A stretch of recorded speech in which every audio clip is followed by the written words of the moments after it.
One man is being victimized by our own government.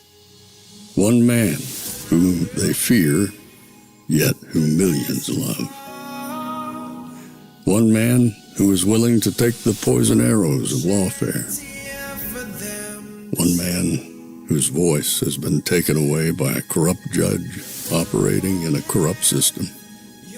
One man who has been ridiculed and insulted. One man who refused to back down. One man who refused to back down. One man who refused to back down. One man who stands between us and them. One man that wants to see America protected again. One man who wants to see America prosper again. One man who understands that a man is a man and a woman is a woman. One man who understands and protects the blessing of life. One man who wants to restore American exceptionalism. One man who once again wants to make America that shining city on a hill for all to see. A place where all the people of the world glowingly set their eyes upon. America. One man who unashamedly wants to make America great again. That one man is Donald Trump.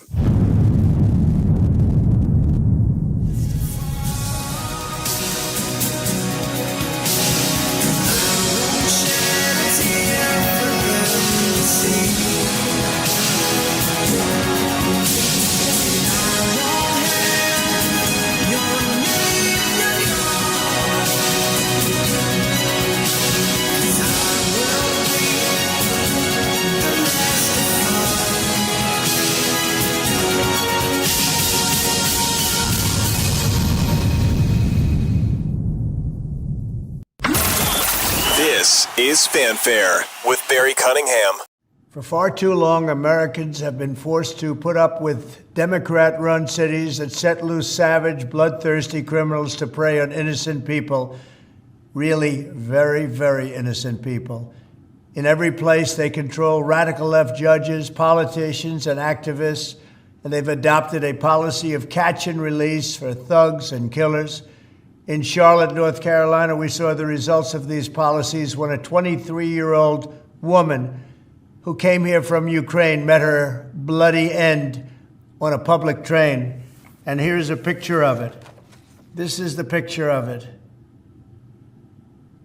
And this is a picture of the woman, a beautiful young girl that never had problems in life, with a magnificent future in this country. And now she's dead. She was slaughtered by a deranged monster who was roaming free after 14 prior arrests. We cannot allow a depraved criminal element of violent repeat offenders to continue spreading destruction and death throughout our country. We have to respond with force and strength. We have to be vicious just like they are. It's the only thing they understand. 24 of the top 25 most dangerous cities in America are run by Democrat mayors. 50 people were murdered in Chicago in recent weeks, with hundreds being shot. And it's time to stop this madness. The people of our country need to insist on protection, safety, law, and order. We have proven that it can be done because we did it right here in D.C., in District of Columbia. The capital of America was a bloodthirsty, horrible, dangerous place, one of the worst. And now it's a crime-free city, and we're going to keep it that way.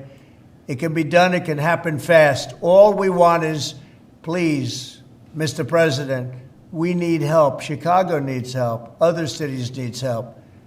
We'll do what has to be done because we're going to make America safe again, and that includes our big cities. We're going to make those cities safe. Thank you.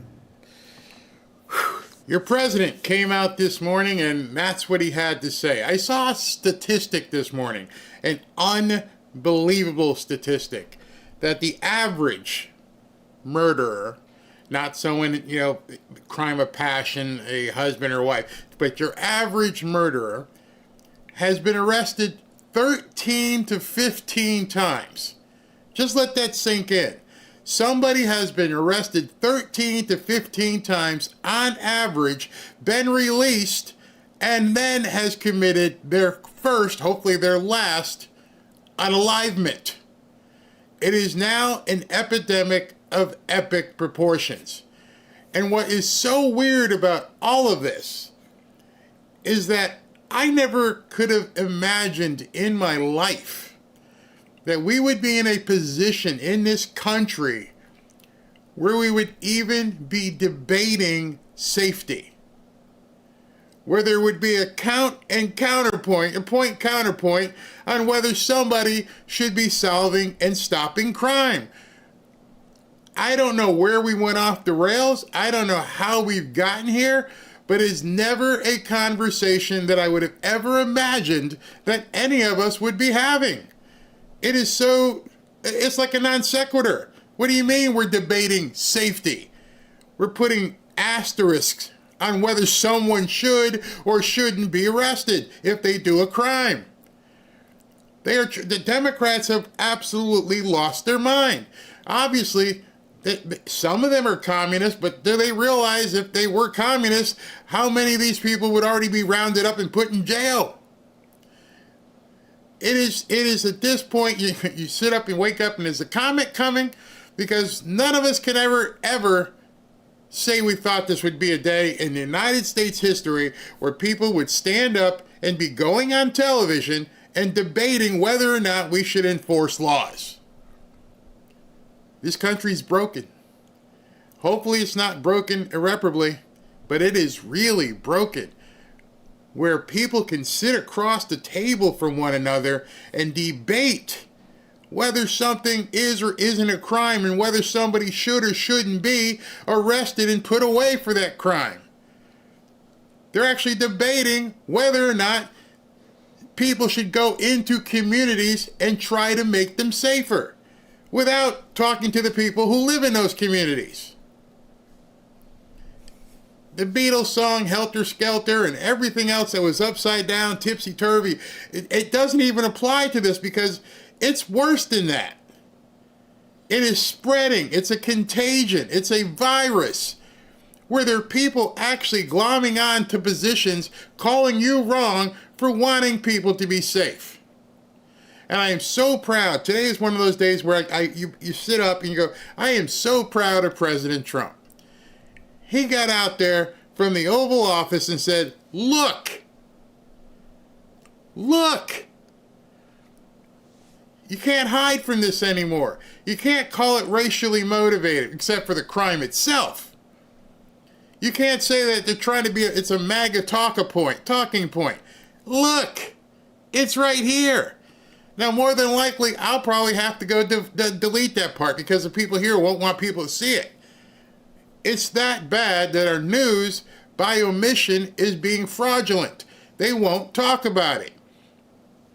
As of early this morning, the newspaper, whose slogan from the 1800s was, all the news that's fit to print, the New York Times, didn't find this story fit to print. They didn't tell anybody. But now you have no choice. The President of the United States sat behind the Resolute desk in the Oval Office and went, look, this is what's going on right now.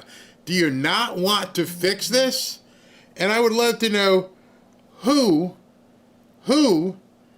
is okay with this. It doesn't make any sense. No sense whatsoever. And if we're at this point where people are actually debating whether this is something that we should be doing or how this country should be progressing, we got a real big problem. A real big problem that I don't see getting fixed anytime soon as long as these people remain in office. And if you're in these areas and you don't have any choice but to live there, you're in big trouble. big trouble. In fact, now it should be staring you in your face. Your children, your wives, your husbands, your grandparents are in danger just by living in a city controlled by these nuts. They are coming out openly saying, you do not deserve to be protected. Your life means squat. As long as we have our agenda, I don't care whether somebody breaks in the window while you're sleeping and does something to your daughter. I don't care if they rip your wife out of a car and steal it. It's only property. Don't fight back. They're making every excuse possible. This is a losing issue if it was actually reported. This is a losing issue for just about anybody. Nobody wants to wonder, when I lay down tonight, is everyone in this house okay? Did I lock every single door? Did I lock every single window? Did I lock my car? Did I bring the dog in? This is not the America I don't think anybody wants, regardless of what these people are saying. I can't believe that you want to live in this kind of a country. And it's not black, it's not white, it's not Hispanic, it's not Native American. It's just the essence of humanity. There is no line. There is no dividing line or box that says black people want this and white people want this and Hispanics want that. We all want safety. It's inherent. And we now have a political party saying your safety and your family don't matter. How can we possibly look at another poll and think that these polls mean anything if we're not basically measuring the very essence of society? Since the day of caveman, when they walked around with the club, and even though they were dragging their woman, it was their woman and they beat you over the head if you messed with her. And so we don't even have that anymore. They wanted to take that toxic masculinity away. We don't want you to be the protector. It's sick. It's absolutely sick. And I've had enough of it. Lock and load, people. All right, so you could tell he was pissed. You could tell he was pissed. I'm pissed. I cannot believe we have to debate safety at this point. But anyway, next story. So I can't imagine what Karoline Leavitt is going to have to face when she comes up and has to do her press conference in about 15 minutes. As you know by now, Rumble, I don't know what happened. It's not working, so we're going direct through YouTube on this. So thanks for joining. With that being said, I'm just telling you, this is crazy. So I got a lot to get to here before she comes on. Let's get through as much of this as we can. If you hadn't seen what's happened this morning, Tom Homan is the star of the day. I would almost say Tom Homan made some bones, talking in the mafia term. He made some bones today for the Trump administration. He went on MSNBC and he eviscerated Mika Brzezinski. I mean, just carved her up, spit her out. Deservedly so. Let's see what led to it, and then let's listen a little bit. These are the people being picked up. And, imagine you're at home right now. What do? Right? Do you send your kid to school? Do you go to the grocery store? Do you go to the doctors? Because people are being picked up and targeted based on the color of their skin. Mr. Homan, how would you define a criminal? And I'm curious, is a person who is living in this country, paying taxes, has a license, has a job, and has kids serving in the U.S. military, but is still in the process of getting legal papers. Is that person a criminal? Look, every case is different, but when I'm talking... I'm asking about that case. No, because there's been that case. No, they're not... From what you just told me, they're not a public safety threat. However, if they're in the country illegally, that is not okay either. So should that person be put in a car, like surrounded by ICE agents wearing masks and dragged into a car and detained? I don't know the specifics of that case, but let me say this. That seems to be the answer for any case that has happened that you don't want to talk about. Shut up! Let the man answer the question. You thief, criminal, hack you? Oh my God. There are cases across the country where people who are paying taxes, who have licenses, who are in the process of trying to get legal papers, are they criminals? Especially those who have kids who have served in the U.S. military. And no, they're not a public safety hazard. Are you going to let me answer the question? Yes, sir. I don't know the facts of that case. I don't know what you're talking about. I have to look at the facts of the case. However, I will say this. If they're in the country illegally, that is not okay. And people think illegal immigration is a victimless crime, and it's not. I don't know the case. I don't know the public safety threat, but I will say this. There are millions of people standing in line, taking their tests, doing the background investigation, paying the fees to be part of the greatest nation on earth. And the people who are doing things the right way are sitting on the back seat while we had millions of people come across the border in the Biden administration and cheated the system. People can call them asylum seekers all they want, but if you look at immigration court data, nearly 9 out of 10 people who claim asylum at the border under Biden end up with an order of removal because they don't qualify for asylum. They're pushing themselves to the front of the line, and there are thousands of people in the world who actually are escaping fear and persecution from their homeland. They're sitting in the back seat while people violated laws, disrespected this nation. If you want to be a part of the greatest nation on earth, there's a right way and wrong way to do it. So if you're in the country illegally, you may not be a priority because we prioritize public safety threats and national security threats, but it's not okay to be in this country illegally. Okay, so... Right, so again, here's this argument where people say, but they've been here, they've been doing this. Any other crime, I want you to just understand this, which probably most of you do. If you shoot somebody, but you're not caught, and you're here, and you go to work every single day, and you do what you need to do, but remember, you killed somebody, which there is no statute of limitations on it. And then they find out through a cold case investigation that, hey, you wasted somebody 25 years ago. Are we supposed to say at that point, hey, that was 25 years ago. Ever since then, he's been doing the right thing. Oh, so we're supposed to let it go. That's what you're saying. Oh, okay. No, they go to jail. You rob a bank, and you don't get caught. And 10 years later, hey, with the DNA, yeah, we found the DNA. It was Barry who robbed the bank. Yep, knock, knock, knock. You're going to jail. There's a reason why they have, quote, statute of limitations, because that means the case hasn't ended. They can still find different... How many times have you heard where now with the DNA that they didn't have back then, they have found out that this person did this or did that? Or conversely, the DNA says that they didn't do it. But in any event, it doesn't just go into the ether. There's no crimes that just disappear just because you haven't been caught. And that's what the media is trying to shift this thing. Hey, they've been doing things nicely here. They got a pretty lawn. They go to church every day. But they're still not supposed to be here. You can't take a big eraser and just make it go away. That's what they're saying here. They're debating just because something else. I'm pretty sure if I walked up to somebody and punched them in the face, but I didn't get caught, and then somebody sees me doing a video and, hey, that's the guy that punched me in the face. Oh, don't worry about it. He's been doing videos for Trump. He's okay now. No, it doesn't work that way. They're going to knock on the door, and they're going to say, we need to take you in. I only use these analogies to show the ineptitude, the idiocy of their argument. And they're trying to make it okay. Don't worry about it. There's no big deal here. They've been good people all this time, but they didn't pay the debt for their crime. And so they just expect you to just let it go. Don't worry about it. It's not a big deal. How many times are we going to have not a big deal associated with a crime?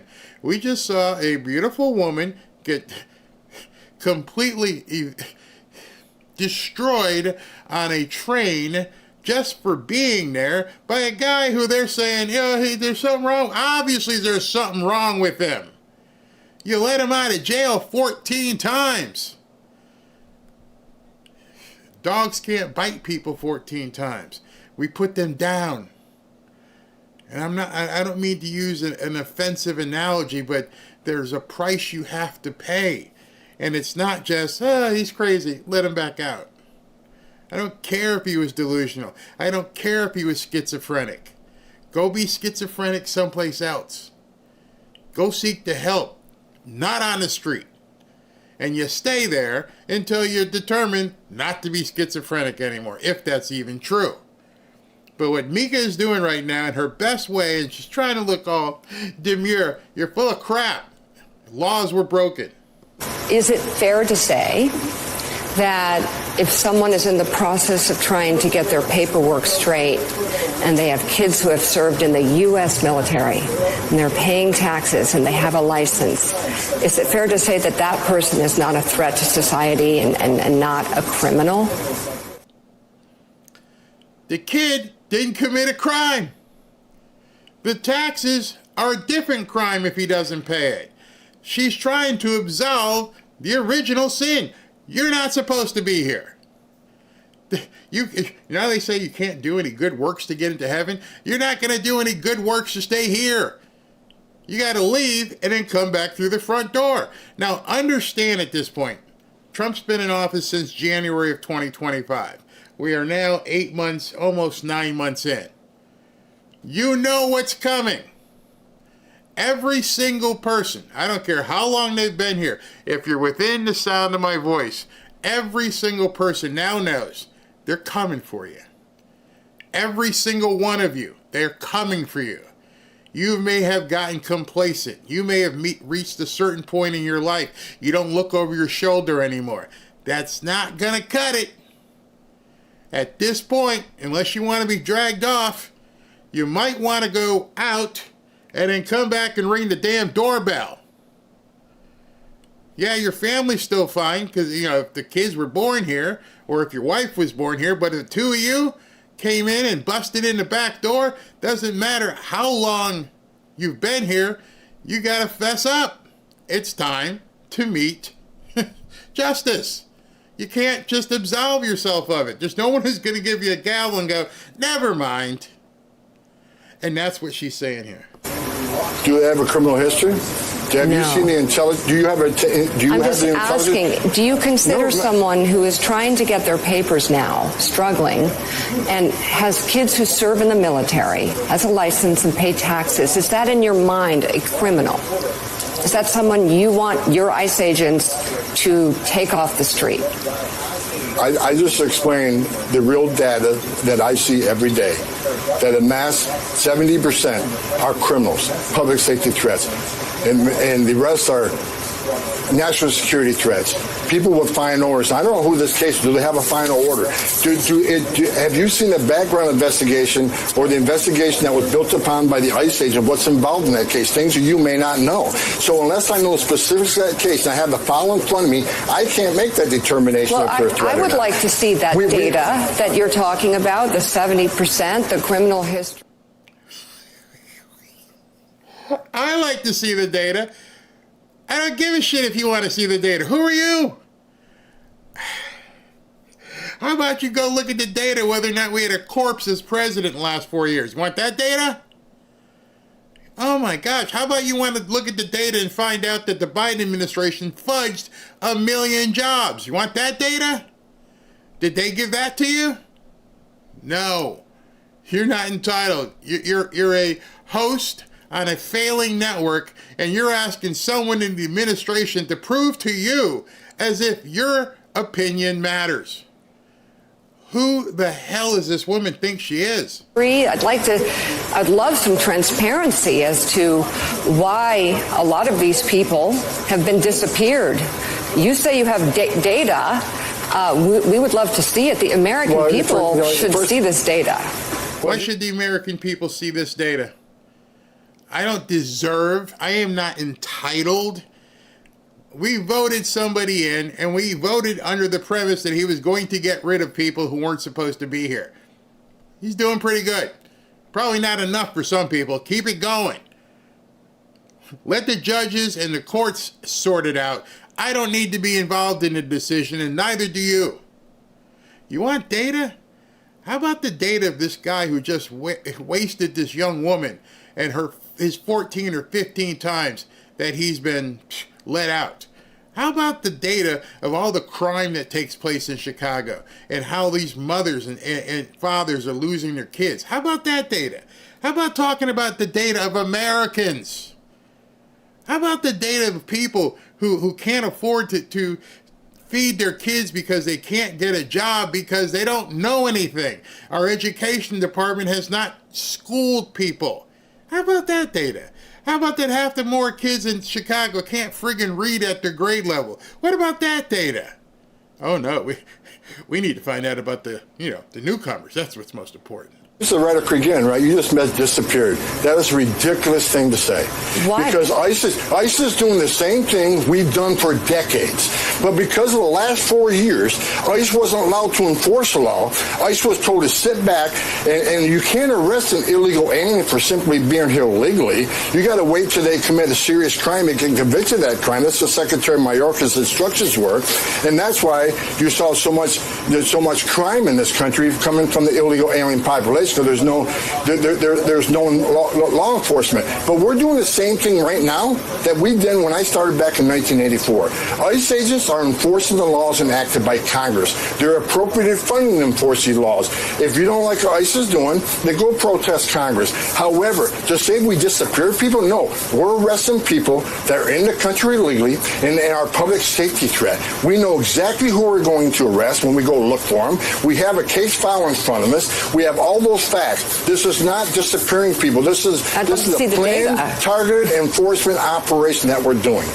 And comments like you just made is one of the reasons why these men and women are under threat every day. Not just the men and women in ICE, but their spouses and their children. They're not disappearing people. They're enforcing the law. And the data proves that 70% of these people are criminals. Shut up with your data. What data? Every news outlet has said we've had 1 million people in this country, maybe more, 20 million, who came in here who aren't supposed to be here. There's your data. What the hell are you talking about? This isn't even debatable. They're not supposed to be here. They gotta go. There's your data. That's it. I don't even know why he continued with the conversation and this newfound word that they have.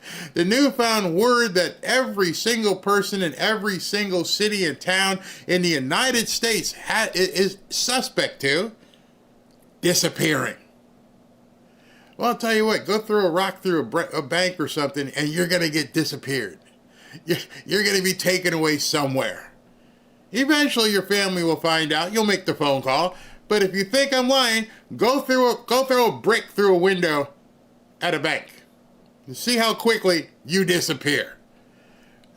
They're even making up terms to try and help the newcomers because, oh my gosh, they're disappearing. Well, you know what? They disappeared from Mexico. They disappeared from Guatemala.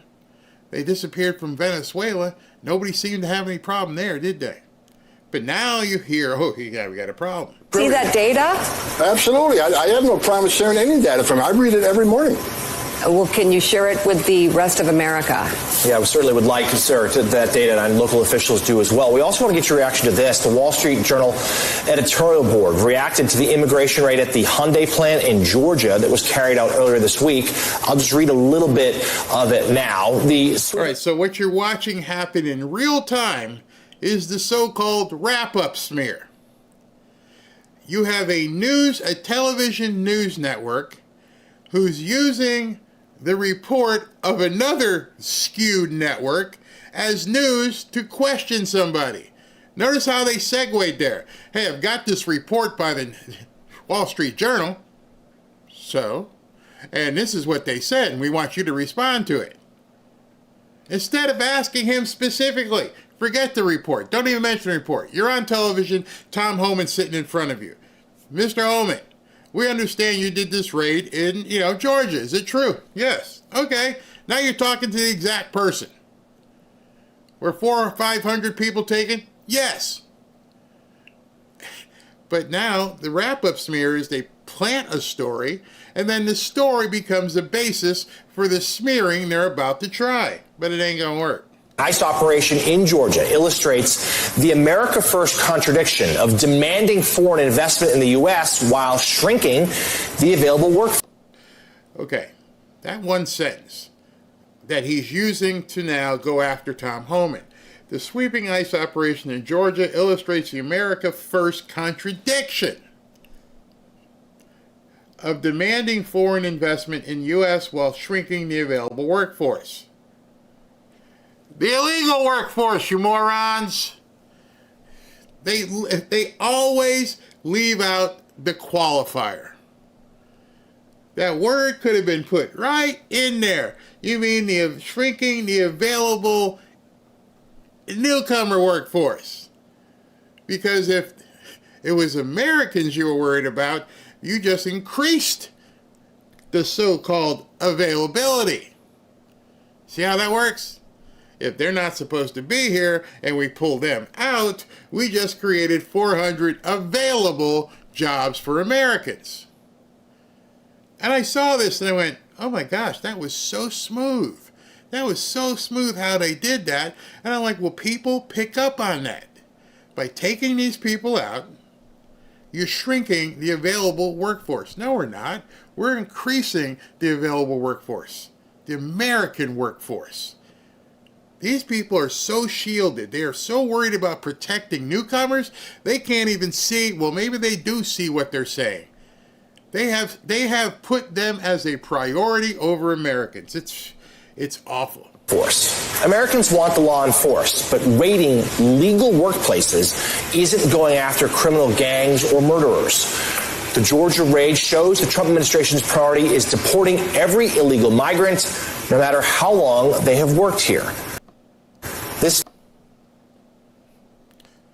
Americans want the law enforced, period.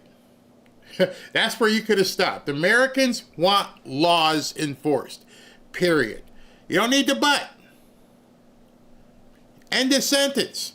But raiding legal workplaces isn't going after criminal gangs or murderers. The Georgia raid shows that the Trump administration's priority is deporting every newcomer, no matter how long they've worked here.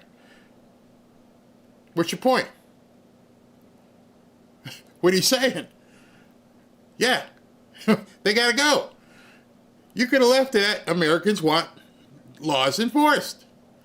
You don't need to put everything after the but. Doesn't matter. At least not to me, not to you. We want the laws enforced. Period. Makes every employer a potential target of an ICE raid if the agency suspects foreigners are working there. They did it again.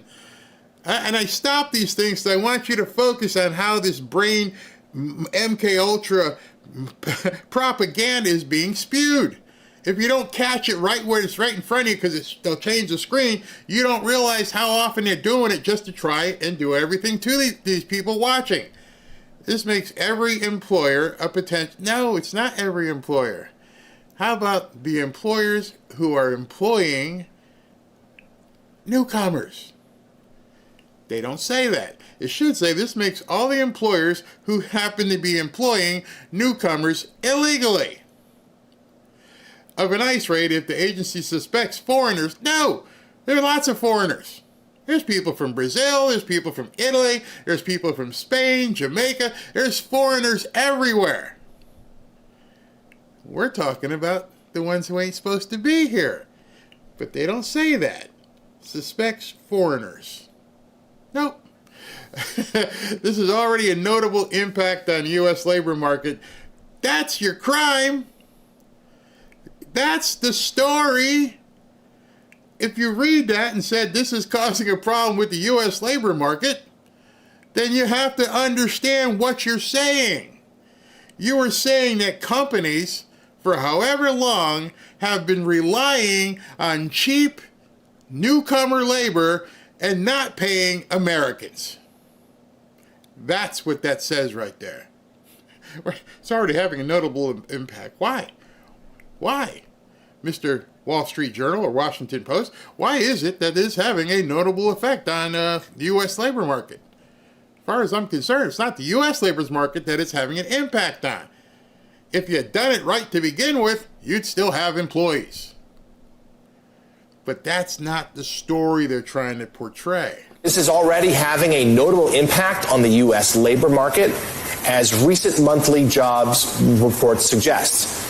It's hard to know, sir. That's the end of that page there. So let's get your reaction to that. I mean, the chilling effects potentially on the American economy, as well as the deportation of people who have been here for years, reports suggest. It's hard to know, sir. That's the end of that page. No. This is a whole different screen, and you cut it off. But if President wants a smaller U.S. population, he's going to get a weak labor. Where does it say President Trump wants a smaller U.S. population? No, he wants Americans. You see, every time I've done one of these stories or videos, the idea is that they leave out the qualifier. They never want you and Americans understanding that what they're doing is they're taking out the qualifiers. There's no such thing as somebody being a newcomer who's not supposed to be here. It's everybody. It's a population. It's people. It's not citizens. It's not Americans. It's just people. To them, it's a foregone conclusion. They're fine. Leave them alone. They don't want these people gone. They don't care that they're taking American jobs. There, so let's get your reaction to that. I mean, the chilling effects potentially on the American economy, as well as the deportation of people who have been here for years as hardworking employees. Well, let's break this down. First of all, entering the country legally is a crime. First of all, if you're in the country legally, it's not okay.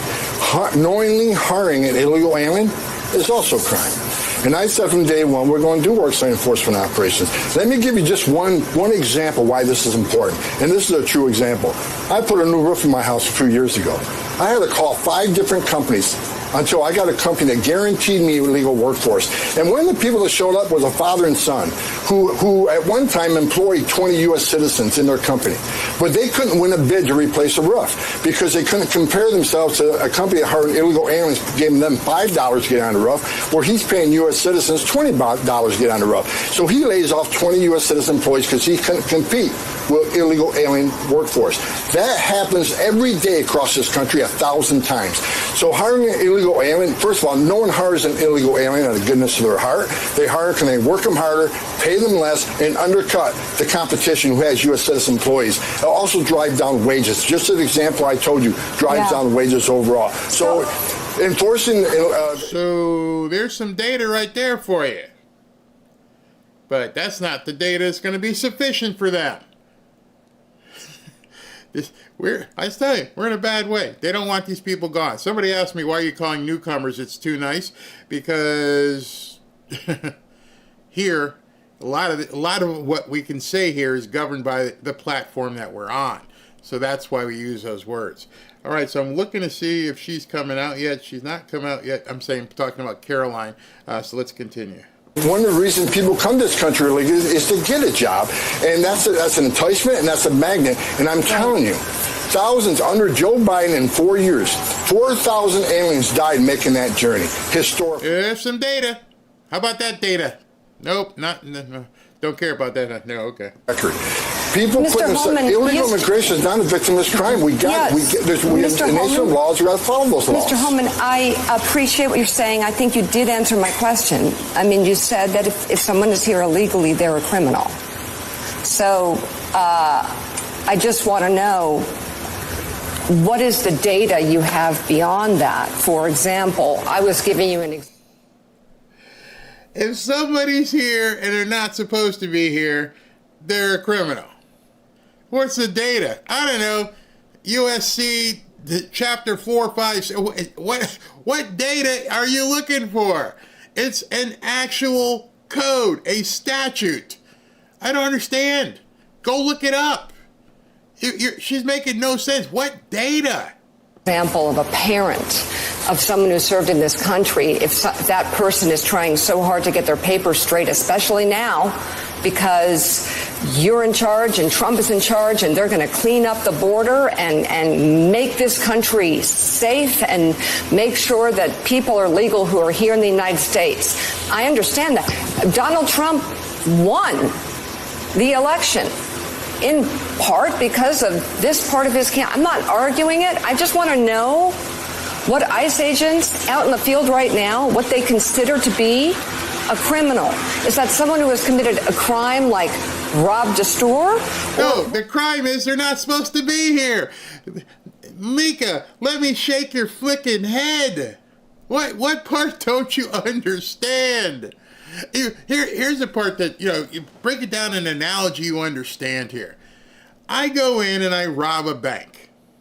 And I robbed the bank, and I start a business, and for 20 years or 15 years, whatever the statute of limitations are, I'm doing well. I'm paying my taxes. I've got a nice home. And I got the picket fence, everything.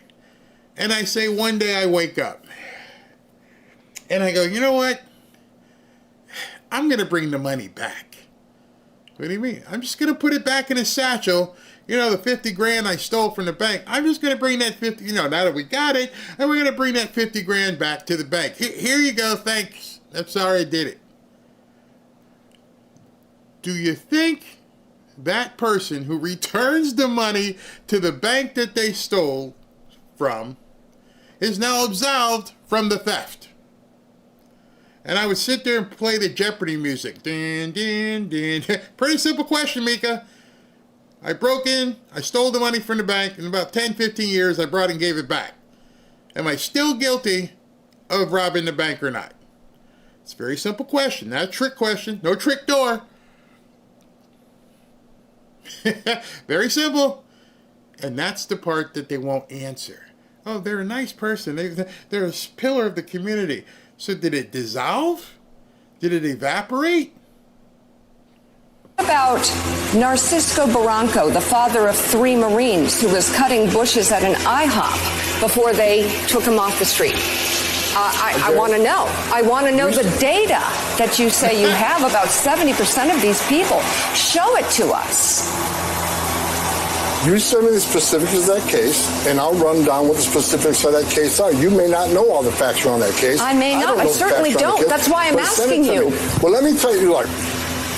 Right now, I see on the show this morning, you have Governor Healy talking about ICE doing enforcement operations at a church. Mm-hmm. False. Didn't happen. They were parked there. They did not do an operation there. She said they were parked in a public space. So they were parked in a public space, but that's wrong. I don't know how many times I've gone to a football game, baseball game, restaurant, and there's been a cop parked in the parking lot. Am I freaking out because there's a police officer? Nope. Every time we go to church, they got a police officer. Am I freaking out? No, because I belong here. I have my papers. Again, it's criticizing the enforcement versus looking at the actual crime. When you hear it said by these people, you must sit back and go, what? There's a police car everywhere. If it was ICE, I don't care. It's like, how you doing, officer? Just keep going. Why would people be freaking out if there was an ICE patrol sitting there? Or a National Guard Humvee? Or a police car? Or a state police car? Do people that she knows, when they walk past like police cars, start breaking out in hives? Why? I don't have any problem with it. I'm pretty sure you don't have any problem with it. I'm pretty sure you're like, hey, thanks, officer. Thanks for being here. You don't freak out. You have to wonder about the people who do. See, the only person who sees a police car in the parking lot or an ICE car in the parking lot is someone who's like, yeah, are they here for me? Otherwise, it's like, hey, how you doing? I don't care. Park wherever you want. You see, there's a new narrative going out that law enforcement doesn't stop crime. It doesn't prevent crime. And I'm like, I beg to differ. Having been a bouncer and everything, the reason why they paid us big guys to hang around the club is so that the knuckleheads didn't get drunk and want to fight. And you take that to law enforcement, you see the cop standing there. What's the cop doing? He's deterring people. He's letting people know, don't FA and you won't find out. And now the new narrative is police and law enforcement don't really prevent crime. Huh? Legally. But to say that and to push that out there puts fear in the immigrant community. So let me tell you what's happening. To do that puts fear in the community. Right. To park the ICE agent's vehicle near a church. They are on a public street. She said they're on a public street waiting to respond to a criminal alien release pulled aside the road. Let me tell you, in the last couple of days, what's happened in Boston. Why would you, he should have asked her, why would that stoke fear in anybody? Why would anybody feel afraid if they saw a police car? And she's sitting there smirking like, I got him here. Like, no, you're actually making yourself look kind of stupid. Everywhere we go as Americans, there are police there. Some with dogs. They all have guns. Has this woman never flown in an airplane? They're everywhere. Ever gone to a football game, basketball game, concert? Everywhere. We see police everywhere. Why is this certain segment of the population, they can't deal with the sight of a police car or an ICE car or a National Guard? What is it about this segment that causes them, quote, to be stoked with fear? To us, we just go about our business. Well, we just get on the plane. Hey, how you doing? Hey, gotta sniff your luggage. Okay, yeah. What? I ain't sitting there going, oh my God, there's a cop right there. Oh, what do we do? No, you're only stoked with fear if you got some contraband in your luggage going through an airport. If you have something you're not supposed to have, that's when you get afraid. So what you're saying is that they have reason to be afraid, which is only based upon the fact that they're not supposed to be here. She's admitting it while she's talking. Every time I hear one of these people talk about fear, it makes me laugh. She hasn't come out yet. Good. They arrested Victor Gomez Perez, a 33-year-old criminal alien from Guatemala, with charges of aggravated rape, assault and battery with dangerous weapon, indecent assault and battery on a victim 14 years or younger. They arrested Kaylee Espinosa, a 34-year-old criminal alien from Colombia, with charges of aggravated assault on a pregnant victim. They arrested Joshua Gonzalez, a 23-year-old criminal alien from Dominican Republic, with charges for trafficking heroin, morphine, opium, resisting police, disorderly conduct, and drug distribution. They also arrested Samuel Armando. He brought receipts. She asked for data. How about some here? Here you go. You want some of this? Rare, a 20-year-old criminal illegal alien from Guatemala pending charges for assault and battery on a child. So Mayor Wu and Governor Healy, they ought to be calling ICE and thanking them for making their streets safer, for protecting their communities and taking these people off the street. They have turned a blind eye to this. They're sanctuary cities. Sanctuary cities and sanctuary states are sanctuaries for criminals. Give ICE access to the jail to arrest a bad guy in the jail rather than have to go in the community to find them. Because when you go in the community and find them, it puts ICE officers at greater risk. It puts the community at greater risk. It puts the alien at greater risk because anything can happen on a street arrest. This is what we're trying to do. We're trying to prioritize public safety threats when you got governors and mayors who are releasing these public safety threats every day into the community. That causes the crime rate, and we've seen some terrible incidents in the last few days where innocent victims are murdered. This past year, I've seen innocent Americans raped and murdered by people who are not supposed to be here. So rather than going back and forth... What the F was she smiling about? He's telling you about gruesome crimes these people have committed, and she was sitting there smiling. Her smirk. He's talking about people being killed. And she's smiling. Well, ICE has got a car parked near a church. That is ridiculous. You're out there looking for people like this. Exactly what they're doing. Well, I would argue that actually the ICE vehicle parked outside a Spanish mass is a frightening sight, given what is... Why? The statements that they make don't make any sense. A ICE vehicle parked outside of a Spanish church is frightening. To who? I have Spanish friends. They don't freak out. Are they vampires? It's like seeing a cross. What? Who gets frightened when you see a police car? Mika, think of the definition that you are saying right now, that somebody gets frightened because they see a certain kind of law enforcement. My dog doesn't freak out if he sees a dog catcher. Why? He knows he's good. Hey, Dad, we all right? We all right. All right, good. Who gets freaked out? Who gets frightened? Answer your own question. In this country.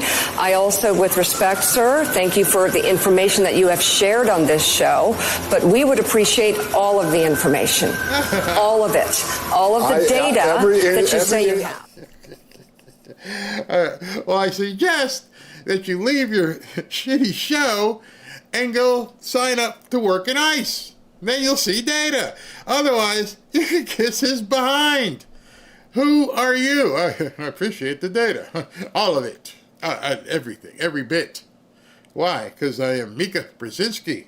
I've done this show several times. Every time on your show, I speak with integrity, I speak with honesty, and I speak with facts. The bottom line is, because of all this false narrative, and you using the term disappearing people well, is that's disgusting. What's happened. That happened to the group that was sent to El Salvador. U.S. citizens get arrested every day. U.S. citizens get arrested by police every day. Are they being disappeared? No, their laws are being enforced. They're being arrested. They're being put in detention because they committed a criminal offense. Not like what you're doing. That's ridiculous. Not like what they don't get arrested like you arrest people. Oh, because they get to go to alligator Alcatraz, right? Or something like that. Instead of like the lockup in downtown Orlando or something. Or maybe in Atlanta. I bet you to say alligator Alcatraz is probably nicer than the lockup in Atlanta. What a facetious, phony, you-know-what she is. Not like you're doing. I'm sorry. I didn't know I had to have a certain kind of an arrest. Excuse me. You don't have to put your hands behind your back. Nope, no cuffs. Everything's going to be fine. And would you like some, Chardonnay with your bologna sandwich, maybe? I don't know. Yeah, because we're doing it the wrong way. How about a glass of wine? Chablis? Work, okay. Pillow? You need a pillow, an extra blanket? You want a fluff? What the F she talking about? Not like you're doing it. Not even close. We're enforcing the law and arresting people here in violation of law that are public safety threats. That's not disappearing people. That's enforcing the laws of this country and make this country safer. I thank you very much for explaining what ICE considers to be a danger and a criminal threat. Everybody understands the reality. Wait. I'm happy that you're explaining what ICE considers. And there's no consideration. There's no opinion. It's a law. What do you consider, Mika? Because I appreciate what you say, what you consider to be. Let me look at the statutes. Yeah, if you're not from here, you shouldn't be here. That's the law. Just looked at it. Yeah, statute, whatever. It's not what I say. I'm not making up the laws, Mika. Mika, the laws are on the books. You want to change the law? Go to Congress. But as they sit right now, you jaywalked. Well, everybody jaywalks. I happened to catch you. Hey, I got caught. You got caught driving 75 in a 55. Well, everybody speeds. I caught you. It's not arbitrary. Appreciate your sharing that reality with us. Want to be there. Unreal. All right, so Karoline Leavitt is backed up. She's 26 minutes behind schedule at this point. We are waiting, and I will go to it as soon as possible. Not sure what she's backed up for and what's going on, but let me tell you a little bit about Lear Capital. Looking at silver over the last month is up nearly 10%, 9.3% in the last 30 days. Over the last 6 months. Now you got a pen? 27% over the last 6 months. And then if I go over the last year, it's nobody's going to believe me if I don't show this. Hold on. Let me just show this to you because, we've been on this show for quite some time. And I've been telling people about Lear Capital. Look at this. This is This is over the last year. 44%. Let that sink in. 44%. So take whatever you could afford to put in over the last year and almost double it is where you would be today. And it's only going to keep going up. It's genius. It's pure genius. America is the country that started the AI race. And as President of the United States, I'm here today to declare that America is going to win it. We're going to work hard. We're going to win it. Why do so many financial experts call silver the most undervalued asset today? Because silver is essential to the future. From solar tech and electric vehicles to the explosive growth of artificial intelligence. Demand is rising fast, and yet silver is still trading at a bargain. With billions pouring into AI, silver prices have only one place to go, and that's up. In fact, silver may be the most overlooked asset class in financial planning. The opportunity for silver is well documented. The market for silver could double or even triple by 2026. You see, I believe in hard assets like this bar of silver. You can hold it in your hand, you can put it in your IRA, you can put it in your home safe, and relative to gold, it's very affordable. That's why I urge you to call my friends at Lear Capital and get their free report, The AI Revolution, and see why silver prices could be set to soar. Call 800-601-5430 or go to learberry.com. But don't wait. We all know. We've seen it. The government can print lots and lots of dollars, but they can't print silver. All right. Oh, by the way, just so you know, it's not just silver, it's gold as well. This is gold in the last year. 45% up. So, every single day, just about, I tell you guys what's going on in the gold market and the silver market, and it's gone nothing but up. And with what's going on in the world, it's probably just going to continue doing that. So, do what you need to do. If you are in a position, might be something you want to take a look at. All right, so she has not come out yet, so we'll go ahead and take some questions. So just to let you guys know, a little housekeeping, Reagan Reese is going to be with us today after the press conference. So we had a 2:30 interview scheduled with her, but who knows how long this press conference is going to go, so hopefully she can make it after the press conference. Ashley's going to let me know. Then tonight, we're going to resume the nighttime shows tonight at 7 o'clock, which we know, I think President Trump is going to be signing something at 4:30, so I'll have the tape of that as well. Incidentally, there's also going to be a Maha press conference after this, so a whole bunch of stuff happening right now. Let's go ahead and take some comments while we can. Mika Brzezinski is evil. She's a liar, that's for sure. Anybody who says they don't get nervous is probably lying. I'm legal, hubby legal. We do get nervous today. You get nervous walking past a police car? And then you're saying anybody who says they don't get nervous is lying? I think you might have spelled some words wrong. You're telling everybody in chat that you get nervous walking past a police car, and everybody else who says they don't get nervous is lying. Please tell me that's not what you're really saying. Because I can tell you, I know some of the people in chat, and no, they don't get nervous walking past a police car. Oh boy. Oh boy, boy, oh boy. Yes, boots are on the ground in Chicago. Exactly. I stop and say hello. Yeah, especially to the military guys. I always thank them for their service.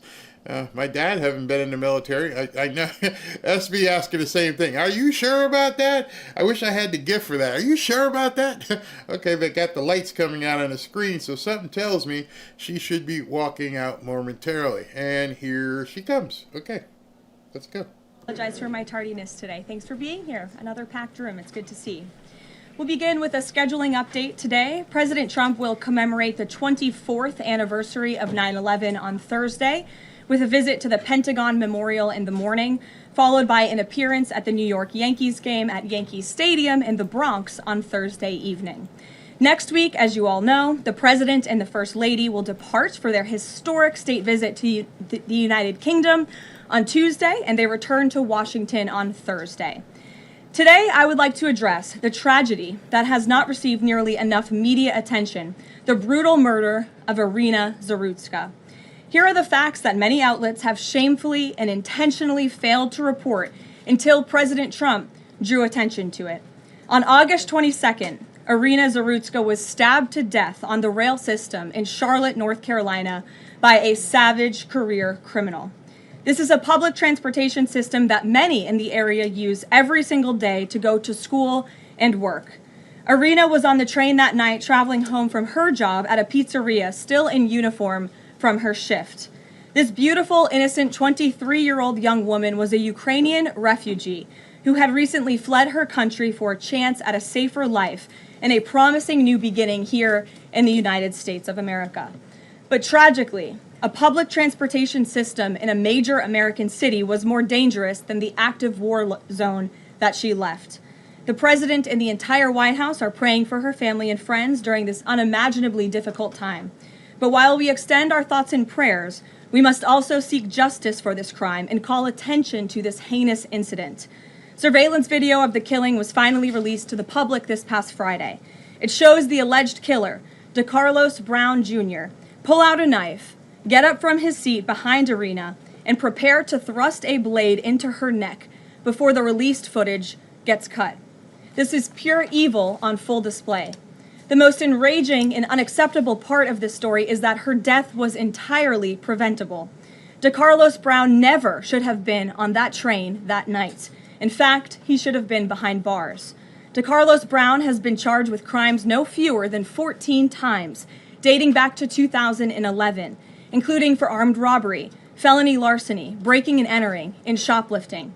Brown had previously served 5 years in prison for a robbery with a deadly weapon charge, and he had also forfeited bonds 3 different times, twice in 2014 and once in 2023.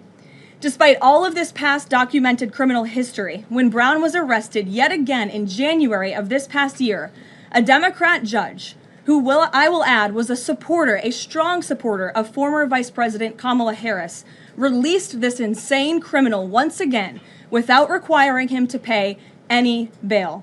He simply had to sign a written promise to return for his court hearing. Think about how crazy it is to ask a career criminal, someone who by definition repeatedly breaks the law, to just sign a written promise and come back again another day. This is madness. This monster should have been locked up, and Irina should still be alive. But Democrat politicians, liberal judges, and weak prosecutors would rather virtue signal than lock up criminals and protect their communities.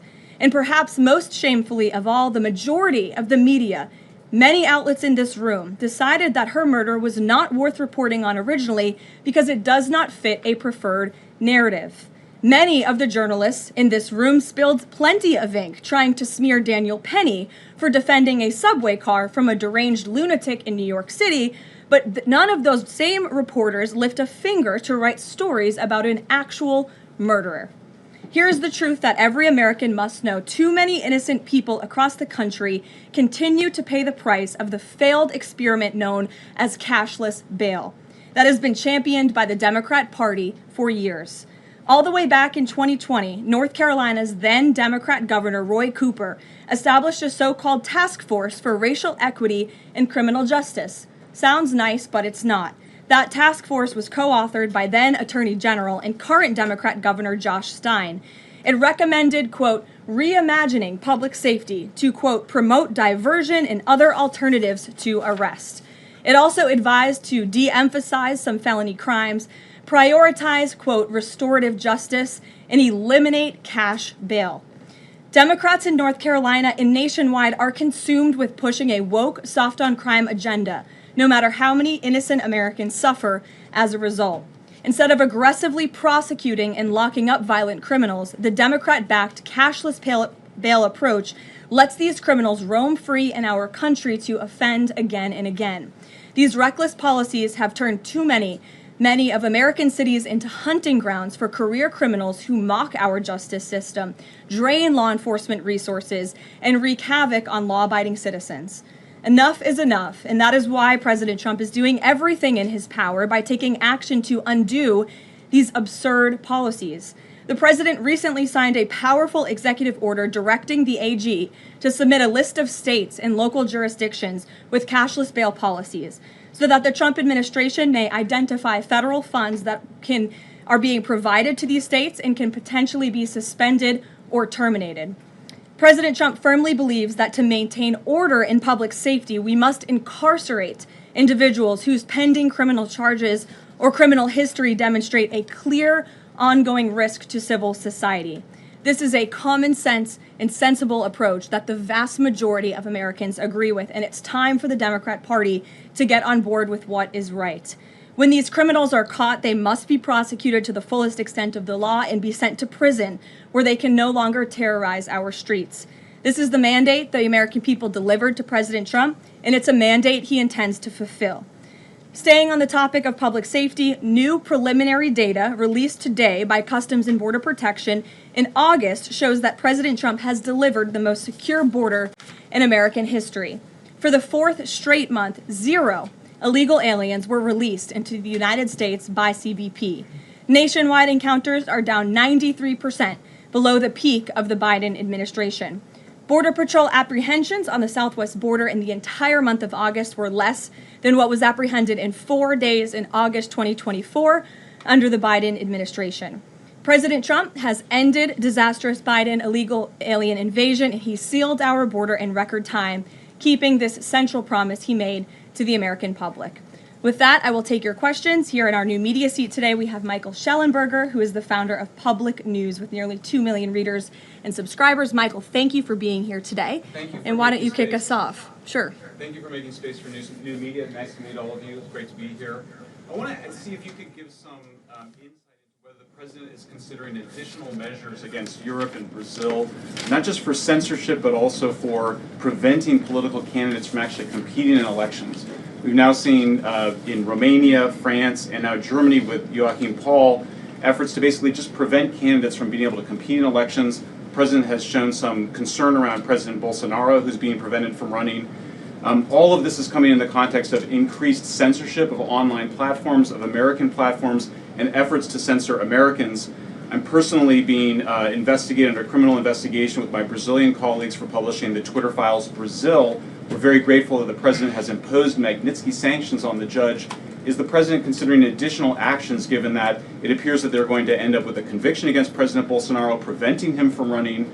Is he considering doing anything about this crackdown in Europe? I mean, it's shocking to see Joachim Paul, this mayoral candidate in Germany, the criminal indictment against him cites him, quote, saying that he loves the Lord of the Rings as reason why he's an extremist and shouldn't be able to run. So I just wonder if you could speak to that. And again, I'm grateful to be here. Nice to meet you all. And I'm grateful for what the Trump administration has done to push for free speech abroad. Well, thanks for being here, Michael. We appreciate it. Freedom of speech is arguably the most important issue of our time. It is enshrined in our Constitution, and the president believes in it strongly. He himself faced censorship in his road back to this beautiful Oval Office here in Washington, D.C., so he takes this very seriously, as does, I know, the Vice President of the United States and the entire Trump administration, which is why we have taken significant action with regards to Brazil in the form of both sanctions and also leveraging the use of tariffs to ensure that countries around the world are not punishing their citizens in this way. And at the same time, the president is, while he's leveraging the United States to safeguard our interests abroad, he's also making sure that freedom of speech remains here in the United States of America. So I don't have any additional actions to preview for you today, but I can tell you this is a priority for the administration, and the president is unafraid to use the economic might, the military might of the United States of America to protect free speech around the world. Quick follow-up to that? Sure. Quick follow-up, which is just, there was a Reuters story saying that the Trump administration was looking at this Europe-U.S. trade deal as one of the sticking points, this issue of the censorship, not just of U.S. platforms, of Americans. Do you have any updates on how those trade talks are going? And I also wonder if the president is concerned about NATO membership. NATO membership requires that you be a democracy and you have free speech. Is it possible that some of these actions that we've seen in Romania, France, and Germany would disqualify those countries from being in NATO after this? I have not heard the president discuss NATO membership in regards to this issue in particular, but I have heard him discuss the issue of free speech and the importance of free speech with foreign leaders around the world, including the Prime Minister of the United Kingdom. When we were in Scotland, the president brought this up and how important it is for the Prime Minister to protect free speech in the UK and in various conversations with other world leaders. So he brings it up, and I think the entire world knows that this is a priority for the President of the United States. Gabe. Thank you, Caroline. Regarding the Israeli strike in Doha, how much time or how much of a heads up did the U.S. get, and does the President support the strike? Sure. Well, I have a statement to read for all of you with respect to the Israeli strike in Doha, and here it is. This morning, the Trump administration was notified by the United States military that as Israel was attacking Hamas, which very unfortunately was located in a section of Doha, the capital of Qatar. Unilaterally bombing inside Qatar, a sovereign nation and close ally of the United States that is working very hard and bravely taking risks with us to broker peace, does not advance Israel or America's goals. However, eliminating Hamas, who have profited off the misery of those living in Gaza, is a worthy goal. President Trump immediately directed Special Envoy Witkoff to inform the Qataris of the impending attack, which he did. The president views Qatar as a strong ally and friend of the United States and feels very badly about the location of this attack. President Trump wants all of the hostages in Gaza and the bodies of the dead released, and this war to end now. President Trump also spoke to Prime Minister Netanyahu after the attack. The Prime Minister told President Trump that he wants to make peace, and quickly. President Trump believes this unfortunate incident could serve as an opportunity for peace. The president also spoke to the Emir and Prime Minister of Qatar and thanked them for their support and friendship to our country. He assured them that such a thing will not happen again on their soil. And to be clear, the president disagrees with the location of the strike, and that he passed that along to Prime Minister Netanyahu. The president just confirmed that in the statement that I just read to you, which I spoke with him about before coming out here. Caroline, Thank you, Caroline. So is the president upset with Netanyahu now? The president made his thoughts and concerns about this very clear, and he spoke again both to Prime Minister Netanyahu and also the Emir and the Prime Minister of Qatar after this attack. And the president has always made it very clear that he wants peace in the Middle East, just like he sought that and accomplished that in his first term. He expects all of our allies and friends in the region, that includes both Qatar and Israel, to seek peace as well. And he wants to see that happen, and he's working with all of our allies in the region to get that done. Are there any consequences, so to speak, for Netanyahu doing this, as it sounds, against the president's wishes, or at least his belief that it was appropriate?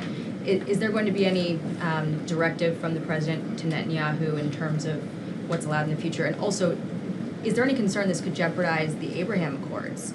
Look, that's a decision only the president can make. With respect to your first question, to answer your second question, as you heard from the president, he said he believes that this can serve as an opportunity for peace, and he's still actively and aggressively pursuing it with all of our allies and partners in the region. Jennifer. Just to follow up on that, Caroline, are you able to say how often the president spoke to the Prime Minister of Israel before this? Because that's one question. And then what did he mean on Sunday when he posted, "I've given my last warning to Hamas," etc.? He wasn't talking about this strike on Doha? No, he was not. As I told you, the Trump administration was notified by the United States military that Israel was attacking Hamas, and the president spoke to the Prime Minister after the attack, as well as, again, the Emir and the Prime Minister of Qatar. And I know Secretary Rubio and Special Envoy Witkoff were present for that call with the Qataris as well. Reagan. Thanks, Caroline. I have two questions for you on crime crackdown. Sure. Democrats have tried to argue that red states have higher crime rates while overlooking problems of high crime in blue cities. I'm wondering if the president would consider working with red state governors to fix high crime in blue cities, like in Memphis, Tennessee. So first of all, I want to get to the premise of your question, Reagan, which is being pushed by Democrats, that there is crime in red states. Of course, there is crime in all states, but the crime in these cities is all in cities that are run by Democrats. If you look at the list of the top 20 high crime cities in the United States, every single one, with the exception of one in Louisiana, is run by a Democrat. And these Democrats have supported the same policies that I spoke about at the beginning of this briefing, like cashless bail. If you look at a red state, Mississippi, but a Democrat-run city in that state, Jackson, in 2019, Jackson, Mississippi eliminated cash bail for virtually all misdemeanor cases. And while Jackson is not formally a sanctuary city, the state of Mississippi formally banned sanctuary cities, and this city has acted as a de facto sanctuary city for criminals and illegal aliens since 2017. Same thing, Birmingham, Alabama, a Democrat-run city in a red state. In 2017, the Birmingham City Council unanimously passed a resolution, quote, committing to establish sanctuary policies. So if you actually look at the facts from these Democrat-run cities, these are cities that are run by Democrats and by by members of the Democrat Party. These are blue cities, and they have all supported these disastrous policies which allow repeated career criminals back onto the streets to further commit acts of violence. And so to answer your question, yes, the president wants to work with anyone across this country who wants to end these horrible policies and to bring law and order to our streets. And I think that is proven by his tremendous cooperation with the mayor of Washington, D.C. and our nation's capital. And just look at the results of that. And I do have some updates for you on the D.C. crime crackdown if anyone is interested. There have been a total of 2,177 arrests made since the start of the operation on August 7th. Just last night, there were 57 arrests made in Washington, D.C. Of the 57 arrests, there were 14 illegal aliens who were arrested, many of whom had prior criminal histories. And other arrests just last night in our nation's capital, so you all can be very grateful for this. Our great men and women of law enforcement, both federal and local, working together as they should, made an arrest on a warrant for assault with the intent to kill. The subject shot 2 adult males after an altercation. They made an arrest on a warrant for an armed carjacking. The subject assaulted an adult male in the face with a firearm and then took his keys. We also made an arrest on a warrant for simple assault and the destruction of property and subsequently charged with second-degree theft.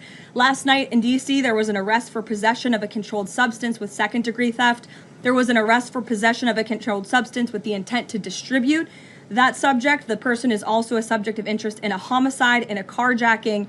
Last night in D.C., we also arrested a felon in possession of a firearm who was carrying that firearm without a license. So these are the career criminals. These are the bad guys that we are picking up in Washington, D.C. every day. The president would love to do this in every Democrat-run city across the country, and he hopes that more Democrats will call the White House to allow us to help them. One more that's D.C. specific. Congress is poised to not extend Trump's federalization of the D.C. police. Mayor Bowser signed an executive order formalizing cooperation with federal forces. You just mentioned all the success that the operation has had. Does the White House believe that the Mayor Bowser's action is enough to continue the crime crackdown? We are very grateful for the mayor's cooperation in this effort, and we look forward to continuing to work with her and the Metropolitan Police Department. Bloomberg. Thanks, Caroline. The president says, he'll plan to speak with Putin soon. Can we expect a phone call between the two leaders this week? I don't have any phone calls to read out between you, the president, and any other foreign leaders. Ed. Yeah, thanks, Caroline. I want to ask about the benchmark revisions that came out. If you look at the revisions between March of 2024 and March of 2025, and you do a little math, it averages out to 73,000 jobs roughly per month added to the economy, less than what was thought. When can we expect the Trump administration, now their policies are rolling out, for that increase, that average to increase?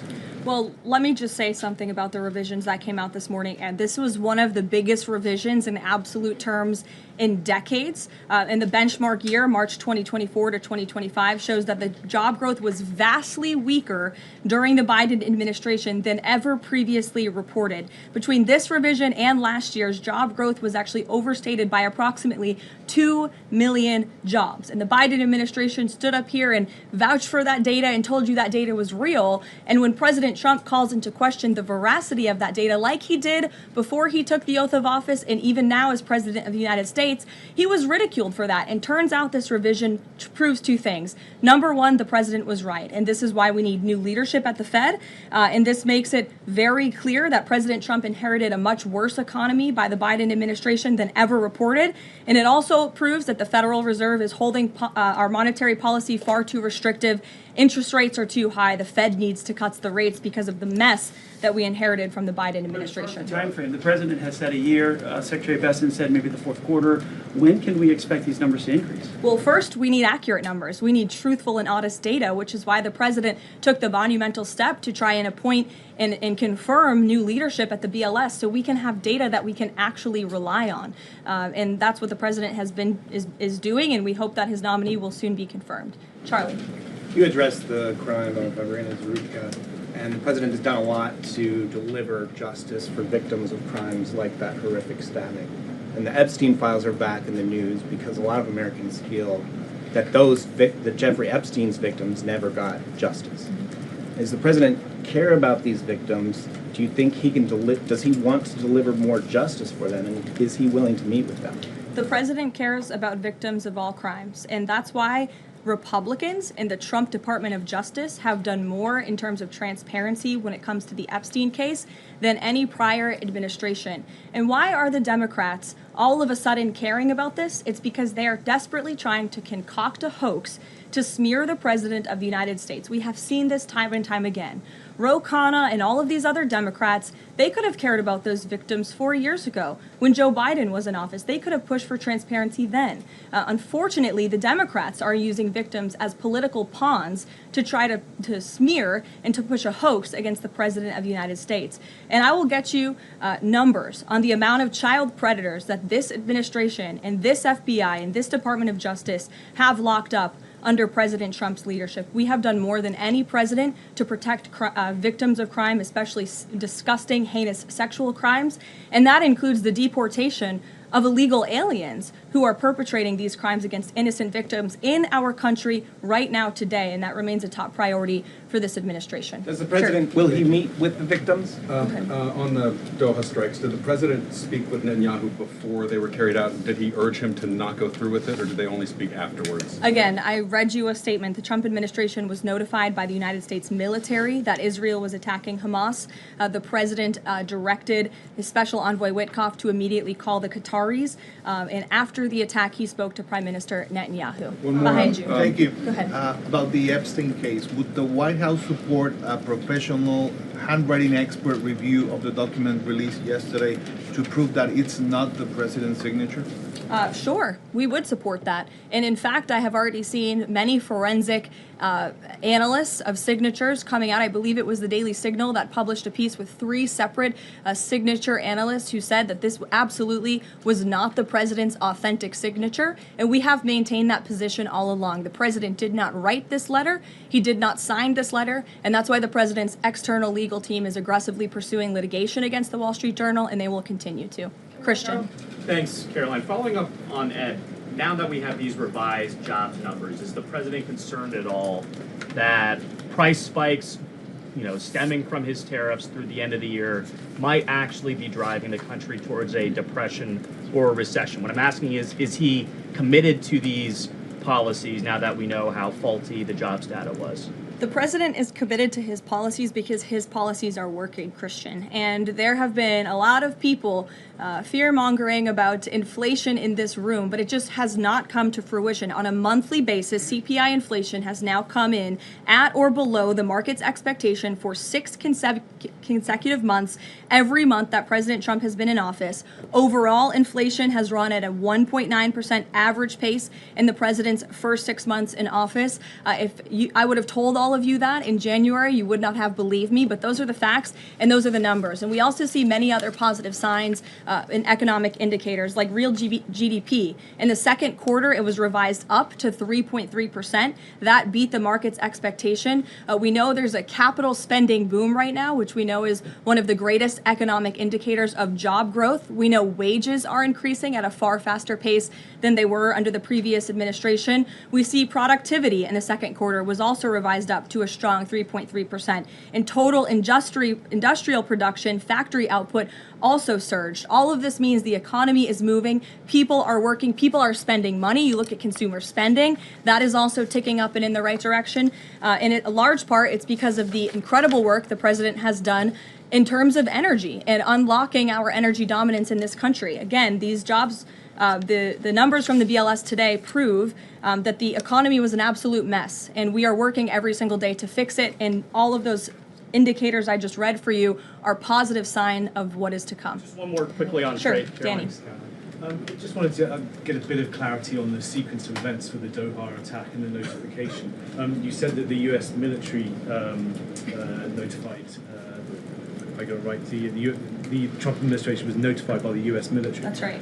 Was the U.S. military notified by the Israeli military, or did the U.S. military detect an incoming Israeli attack on Qatar? The U.S. military notified the White House and the President of the United States. That's all I have to share for you on that, Danny. Thank you. Jeff. Also following up, you said that the president assured the leaders in Qatar that this would never happen again. Did he say that to the Prime Minister of Israel, and did Prime Minister Netanyahu agree to that? The president told that to the emir and the prime minister of Qatar, and the president also overstressed the importance of peace in the region in his conversation with Prime Minister Netanyahu as well. And Prime Minister Netanyahu told President Trump he wants peace and he wants it quickly. That's what the president expects to happen. The president is very clear in the statement that he just had me read, and you will all see it out on True Social very shortly, I am sure. The whole world will see it. He wants all of the hostages released out of Gaza, and he wants this war to end. Those are two clear directives that the president is making very clear for the entire world to understand. Mary. But Qatar obviously has been helping to negotiate these ceasefire talks. Does the president think that Israel is undermining negotiations by striking Qatar? Is he concerned that Qatar's no longer going to want to play that intermediary role? Well, I think the president addressed that in the statement. I can read the whole thing for you again. I think it's very thorough because the president wanted to address all of your questions. We wrote, unilaterally bombing inside Qatar, a sovereign nation and close ally of the United States that is working very hard and bravely taking risks with us to broker peace, does not advance Israel or America's goals. However, eliminating Hamas, who have profited off the misery of those living in Gaza, is a worthy goal. So he answered that question and to be himself. Clear, you can't say that Israel informed the U.S. What I can tell you is the United States military informed the Trump administration. Thank you. A quick follow on that. Can you tell us when the U.S. military was notified, given that the largest U.S. military base is in Doha? And then I have a question on D.C. crime. This morning, just before the attack, as I said earlier as well. Okay, thank you. And yesterday, the president spoke about D.C. crime and talked about how there was virtually none. And then he expressed frustration about things that take place in the home they call crime. He said, they'll do anything they can to find something. If a man has a little fight with the wife, they say this is crime. See, now I can't claim 100%. Exactly what crimes was the president referring to?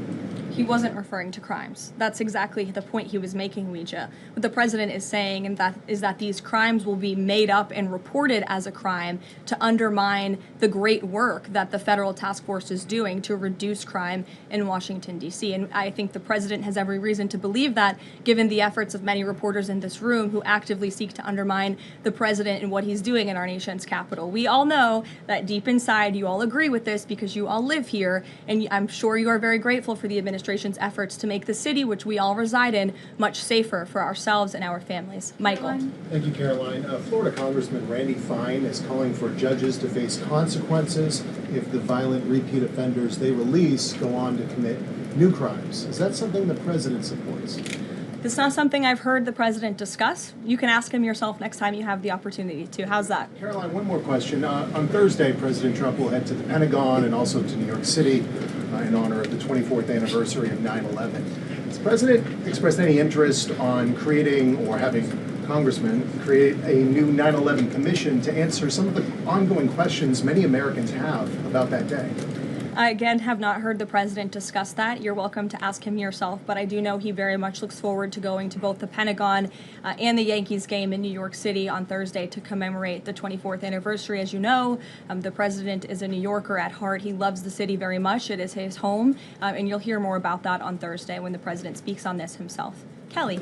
Caroline, thank you. I wanted to ask you a question about the president speaking yesterday before the Religious Liberty Commission.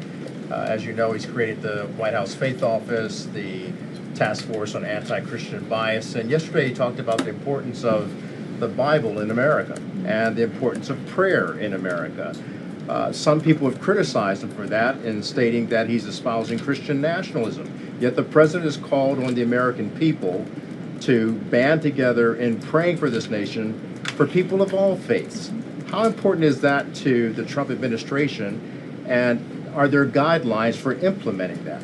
Well, last time I checked, it's not just Christians who pray, it's people of all faith who pray, and that's what the president wants to protect, the religious freedom for Americans of all faith. And he spoke about that yesterday, and that's why he was very proud and excited to announce this new initiative, Pray America, encouraging all Americans to pray for our country and the goodness of our country leading up to America's 250th birthday next year. Why don't we take some from the sides? Elizabeth, go ahead. Thank you, Caroline. I have two questions. Sure. First, on prayer again. Is the Trump administration looking for the forthcoming prayer guidelines to challenge existing court precedent on the right to pray in public schools?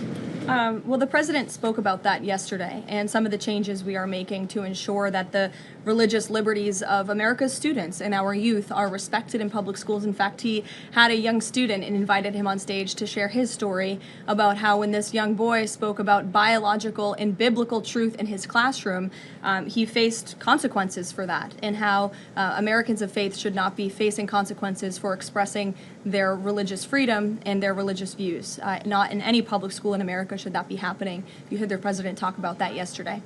Sure. Caroline, thank you so much. Regarding Israel attacking Doha, beside a phone call, what was President Trump's involvement in the attack, if any? Look, I don't have anything more to read out for you on this other than the very lengthy and thorough statement that I have shared repeatedly now. Sure. Go ahead. Thank you. After the Supreme Court ruling yesterday on the ICE raids in Los Angeles, some particularly non-white U.S. citizens are saying that they're going to begin carrying their U.S. passports with them at all times. What is the White House's response to Americans who are concerned about being swept up, as others have been already, in these enforcement actions? They should not be concerned because this administration is focused on the detention and deportation of illegal alien criminals who broke our nation's immigration laws. And the Supreme Court upheld the Trump administration's right to stop individuals in Los Angeles to briefly question them regarding their legal status because the law allows this, and this has been the practice of the federal government for decades. And the Immigration and Nationality Act states that immigration officers can briefly stop an individual to question them about their immigration status if the officer has reasonable suspicion that the individual is illegally present in the United States. And reasonable suspicion is not just based on race, it's based on a totality of the circumstances to review. And I will tell you, I spoke to our border czar about this morning. When ICE goes out to conduct a targeted operation to deport illegal criminals from our community, they are doing so with intelligence, they are doing so with law enforcement sources, they are doing so in most cases with the backing of local law enforcement who know exactly where these illegal alien criminals and drug traffickers and drug dealers are hiding in plain sight in American communities. And the men and women of ICE are doing everything they can to not only follow the law, but to enforce the law. And it's about time that has happened because we had 4 years of an administration who completely ignored and evaded our nation's very clear immigration laws, and the Supreme Court has reaffirmed that. Thanks, Caroline. One of the other documents released by the House Oversight Committee contained a photo of Jeffrey Epstein holding an oversized check that was made out to him in the check from the president for $22,000 for a fully depreciated woman. I wondered if the president has any recollection of that, or what you guys make of that photo that was included in those documents. Did you see the signature on that check? It is not Donald Trump's signature. It is absolutely not. The president did not sign that check. But does he recognize the woman? Caroline, Thank you, Caroline. On the New York City election, Caroline. Is he considering? Well, I'll take both of you. Go ahead. So first, is the president considering offering Mayor Eric Adams a job? If so, why? And does he think Curtis Lee was a serious candidate for New York City mayor? Look, the president has made it quite clear he wants this race to move forward in New York City. He does not want a communist to be running New York City. But as for weighing in on other individual candidates, I'll leave that to the president to do himself. Caroline, and then following up on Reagan's question, many of these highest crime cities in America, they're led by black mayors, including the three that you mentioned, Jackson, Memphis, Birmingham. So given that, what's your response to criticism from the left that Trump is targeting black mayors? Isn't he just trying to protect black people? The president is trying to protect all Americans from crime, and he wants to make all of our cities in America safe. And the fact is, the most dangerous cities in America are run by Democrats, overwhelmingly. And according to the FBI crime statistics, 19 of the top 20 cities with the highest murder rate are run by Democrats. And these high crime Democrat-run cities are driving up the crime stats in otherwise safe red states. So of course he wants to address this problem. He's made that quite clear. Mike Johnson, he came out and said that the president was an FBI informant. Do you know what he meant by that, if it's not true? I can affirm that is not true. I think the speaker was referring to the fact that President Trump kicked Jeffrey Epstein out of his Mar-a-Lago property for reasons the president has already discussed. John. Oh, thank you, Caroline. First of all, as a Washington, D.C. resident with my family, I just want to thank the administration for revitalizing safety here in the last 3 weeks. It's been stunning. Well, I want to go to Virginia. All of a sudden, out of the blue, Winsome Sears has closed the gap on Abigail Spanberger. Got 4 issues. Coerced abortions in Fairfax County without telling mom or dad, no parents, girls going in boys' bathrooms on film, right? 2 of the young fellows get suspended for complaining about it. Virginia Beach man, an innocent man, is now died in a car crash by a drunk illegal going on the other side of the road, and now you got Spanberger's got these racist signs. When are we going to get the president to make an official endorsement of Winsome Sears and maybe come and campaign in West Virginia? Well, as you know, I'm very limited in what I can talk about when it comes to political endorsements in future elections from this government podium.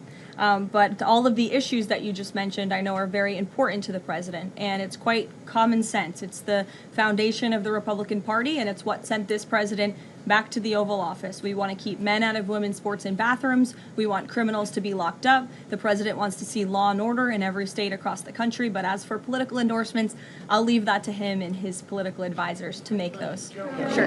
Haley. Thanks, Caroline.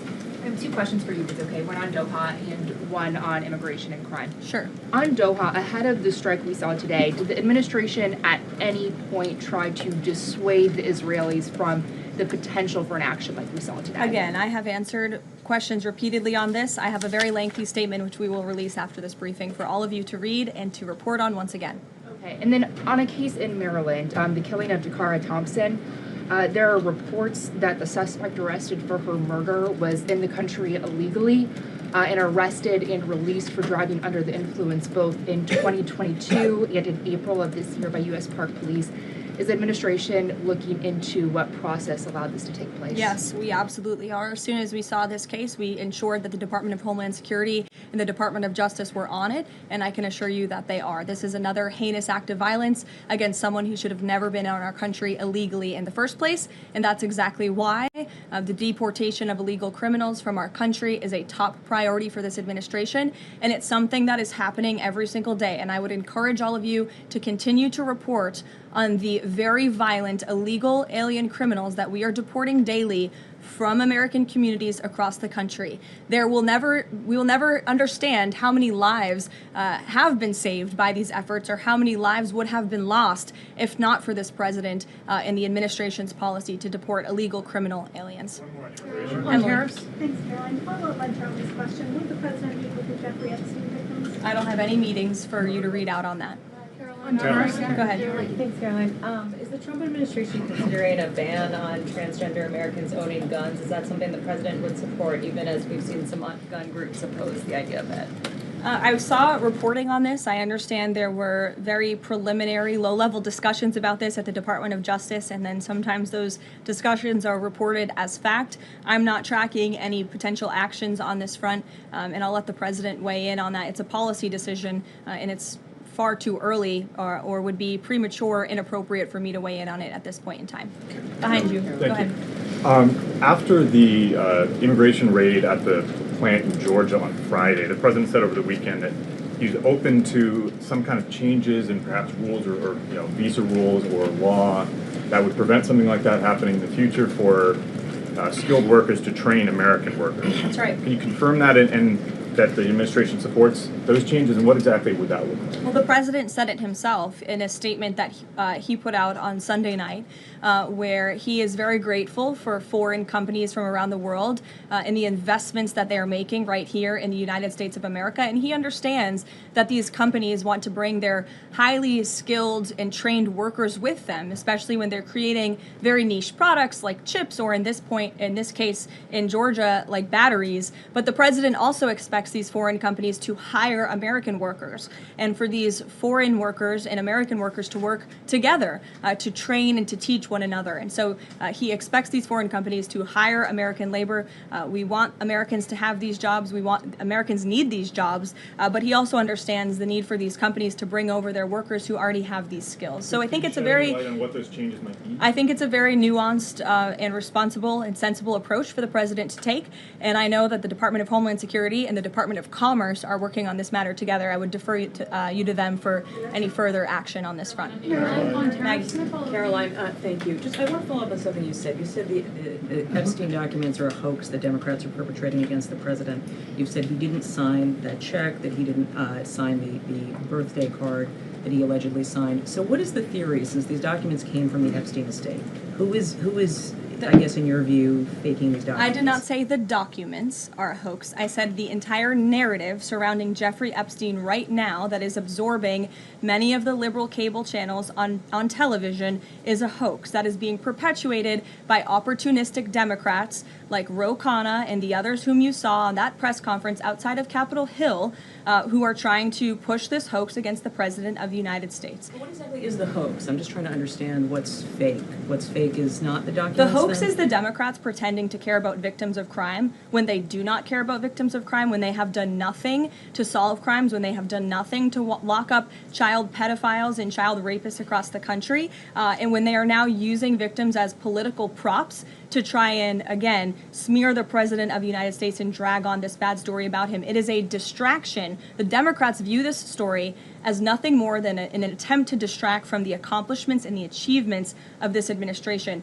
And that is what we mean when we call it a hoax. If he didn't sign these, if you said he didn't sign the birthday card, he didn't do this, he also didn't do the check, those were in documents from the estate. So what is the working theory as to why he's in them? The president has one of the most famous signatures in the world, and he has for many, many years. You know that, Maggie, you've covered him for a long time, long before he assumed this office when he was a businessman in New York. The president did not write that letter. He did not sign those documents. He maintains that position, and that position will be argued in court by his lawyers. The president is very confident he is going to win this case. Caroline, thank you. Is the president planning to meet with Eric Adams in New York, maybe at the Yankees game? And has he personally talked to him about the race? I am not tracking any meeting with Mayor Adams at this time, but if that happens, I'm sure the New York Post will be one of the first people to know about it.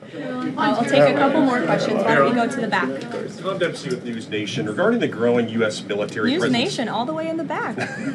Regarding the U.S. military, the growing U.S. military presence in the Caribbean, when asked directly about possible future military action, President Trump responded, "You're going to find out." What could the U.S. public expect of that situation moving forward, and what sort of ongoing threat does Trendeo Agra present? I think it would be very unwise of me to preview what the president meant from this podium. But I think with the heart of what the president was saying, I know what the heart of what the president was saying and this administration believes is that the regime in Venezuela is illegitimate. And it is unacceptable to this president and this administration to traffic illegal, deadly drugs into the United States of America. And that's why the president and the administration took very strong action against a boat and 11 narco-terrorists in international waters, as you all saw. I think that sends a very strong message to drug traffickers around the world. The president will not tolerate it, and the amount of drugs on that boat represents the lives of thousands of Americans that could have been killed by that deadly poison, and we're not going to allow that deadly poison to come into our country.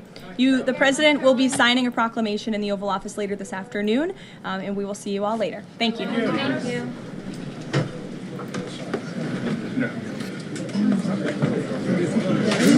Awesome.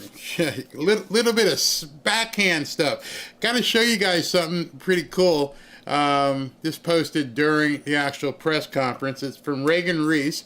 Reagan said, "Fanfare Patriots joining you soon once this White House press briefing wraps up. Tune in." Oh, like the fact of the shout out. Way to go, Reagan. So we shall be seeing her by the time she walks out, wherever she's got to get to. We'll bring her on, and let me just make sure I'm all set. I've got her information in place. Yeah, we're all set. So, by the way, when she gets in, I'm going to play you the question that she asked. Ashley sent me the link, so I've got that queued up as well. Excuse me. Interesting press conference. Well, kind of. I have no idea why they continue harping on this Epstein thing. It is 2025. If there was even a smidgen, a chance, a millimeter of a reality that President Trump was mixed up with the Epstein stuff, I think they would have no, I don't think. I know they would have dropped it. It would have been 24/7 every single day on cable channels. Oh, President Trump was with Epstein. And now all they're doing is trying to deflect. Doesn't even warrant anything. Ashley said that Reagan is going to walk to her office. Yeah, tell her take her time, Ashley. We'll be waiting for her. So I'm over that. But I do want to tell you something. I had put up a breaking news thing. I don't know why these videos are coming out in drips and drabs. It just makes it even worse. So another video has, well, actually I shouldn't say another, a additional cut of the video of the woman being stabbed on the train in Charlotte has come out. It isn't gory, so when I say it's horrible, that it will chill your to the bone, it's not because of the goriness of it. It's not like they're spurting and that. The part that is going to get you when you see it, and I advise you to watch it, because this is what I'm talking about, having situational awareness and understanding where you are and understanding that people may not be coming to help you. They show the cut, and as you're watching this woman on the train, you've seen it, she was looking at her iPad or whatever, and the guy was behind her. There were 5 people in close proximity of where she was sitting. I don't think any of them could have stopped the attack. I don't think any single one of them could have prevented what happened from happening. He moved so quickly. I mean, he struck very, very quickly. However, what you're going to see on this video is after he struck, not a single person came to her aid. And the other thing you're going to see on this video, which will make you cry, is the look on her face of utter helplessness, almost looking up and going, why? And then after he does it, see, many people may have thought he did it and then she died. She was alive. She was holding her neck. I don't know EMT. I mean, I've never been an EMT. I don't know how much time she had. But even if she didn't have any time, whatever little bit of time that she did have, nobody, the 5 people could have come and comforted her on her last seconds, held her hand, prayed with her. Not one. They got up and just went away. None of them went and tackled the guy. Nope. Just nothing. Our humanity has sank in some of these inner cities. Unfortunately, what's going to happen is people are going to see this video and they're going to say, 1 white woman, 1, 2, 3, 4, 5, 6 black people. And all, well, 5, the 6th guy was the guy who did it. Everybody saw it. Not one person didn't see it. And everybody just kind of just walked away. And this poor little woman just sat there by herself, holding her neck, and probably passed right there. I don't know how much time she would have had. You know, I don't know if somebody got off the train and called, and who knows how long she was sitting back there by herself. We don't know. That's why the whole video has to come out. How long was she sitting in that seat, hoping anybody would come up and help her? We don't know that yet. It's drips and drabs. President Trump probably has seen the entire thing. That's why he looks pissed. It's absolutely crazy. I want to show you this video from Will Kane, and it explains a lot. Listen to this. Now, why would that be? Why would one story demand 100 articles and another story 0 articles? And it's because the media is more interested in the all capitals story, the narrative, than the facts or the truth. Take a look at the difference here. I want to show you the actual truth when it comes to crime. The story is about race. Race. Take a look at the black on white crimes, 385,000 in 2023. The white on black crimes, just under 118,000. You see the comparative numerical difference. But now, the fact that this kind of data, as Mika from Morning Joe so ongoingly we talked about, is out there is frightening. I can, as a black man, I can see where things are headed if we don't get a hold of this very quickly. I can see why the people in the media and in these blue city governments are trying to rile people up. I am not going to say that any one person is responsible for this woman being killed on a train. I won't do that. But I will say it's the aura. It's the aura of it's them. It's them. And pointing at them. And people looking at people as prey. And just saying for no other reason, I got to take you out. And by the way, then you hear in this tape, you hear the utterance of what this guy said as he left after he did the deed. That is going to cause many people to be extremely pissed off. He said, I got this blank woman. I have to be careful. Don't want to piss anybody off. I saw someone in the comments like, hey, other people say the whole thing. I can't. I don't know how they're doing it and getting away with it. I get dinged. They're after me. People watch me. I can't tell you why. But in any event, he says, I got that blank girl. He admitted on audio that he took his actions because she was a certain color. So we're headed down a very, very bad path.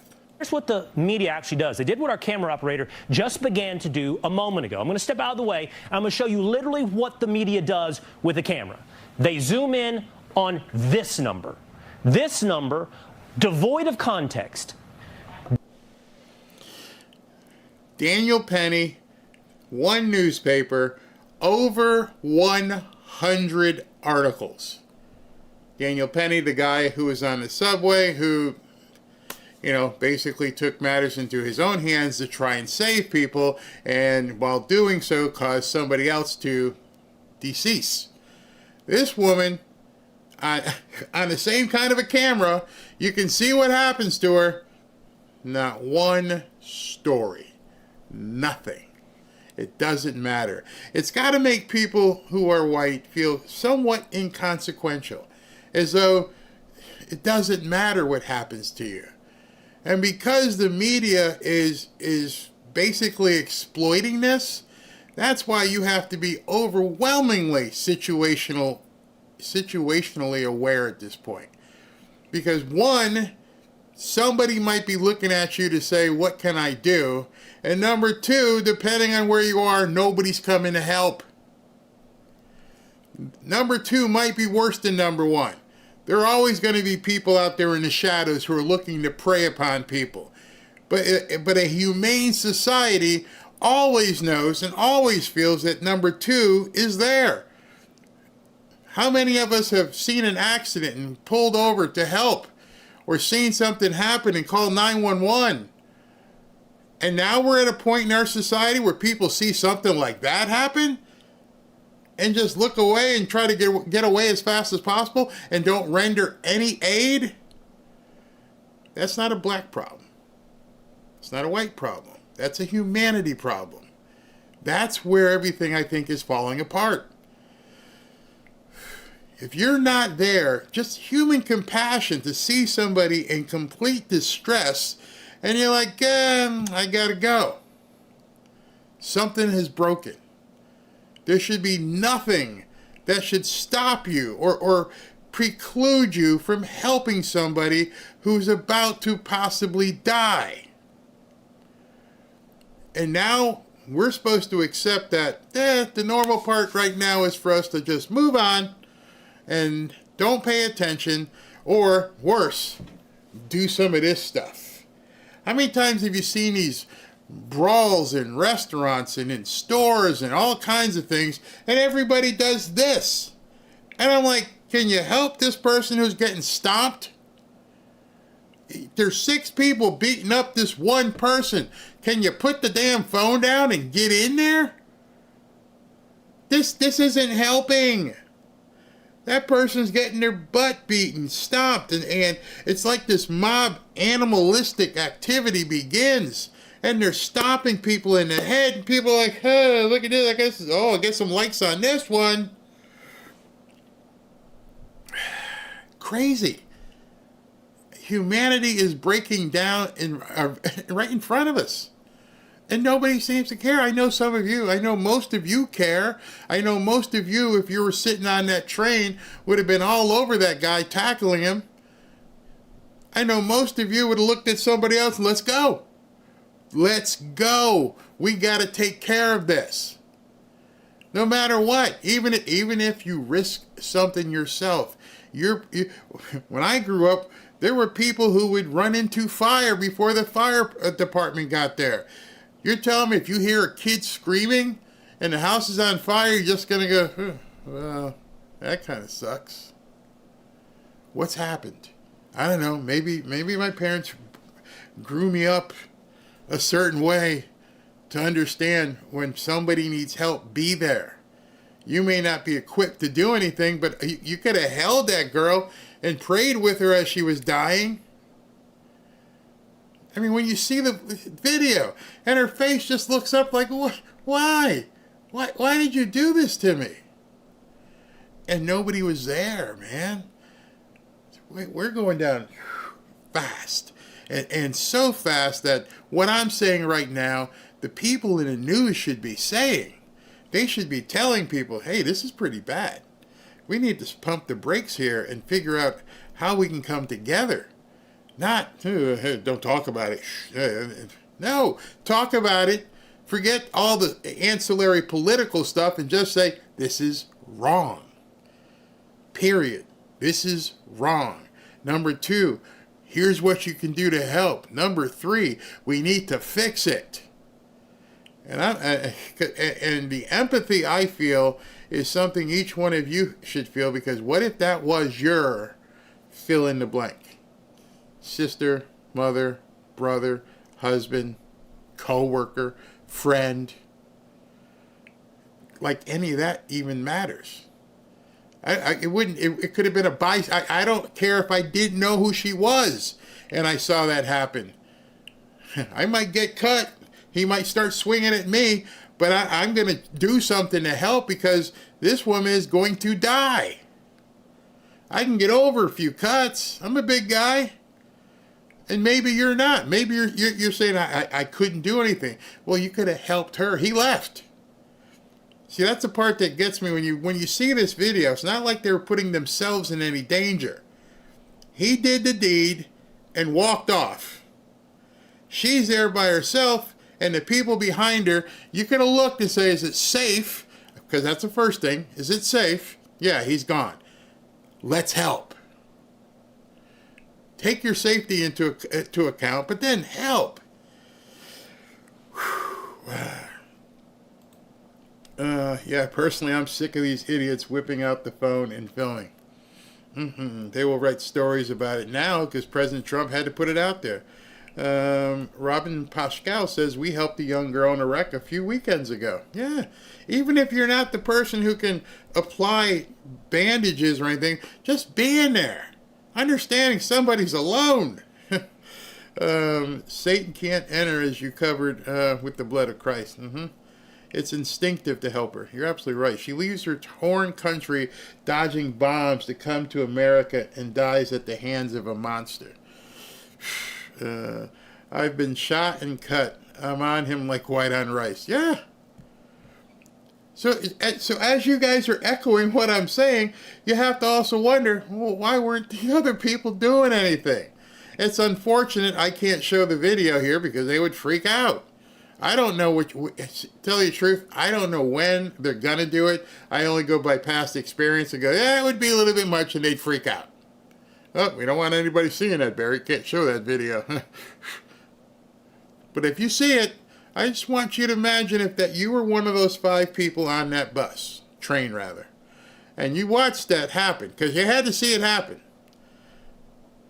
What would you have done? I mean, that's the perfect time to put the WWJD bracelet on. What would Jesus do? Well, that's easy. That's an easy one. Then you have to ask, why did these people not do it?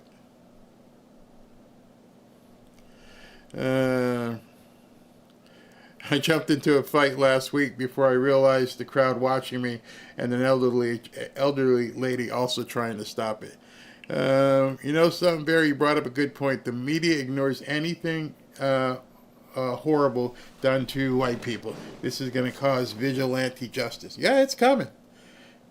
The only way it's not coming is that this stuff usually doesn't happen in a small town. Thanks, Ashley. Like Jason Aldean said, don't try this in a small town. You might not make it home. Because it's true. Those of you guys who haven't been involved in certain areas, and ain't gonna wait. I seen the video last night, believe it or not, on Rumble. Yeah, it's out there. I don't know if you saw this one. This is the new one. I swear we are in an alternate universe. There is no way these people are this insane. That or the devil is on the prowl like never before. Yeah, you may be right.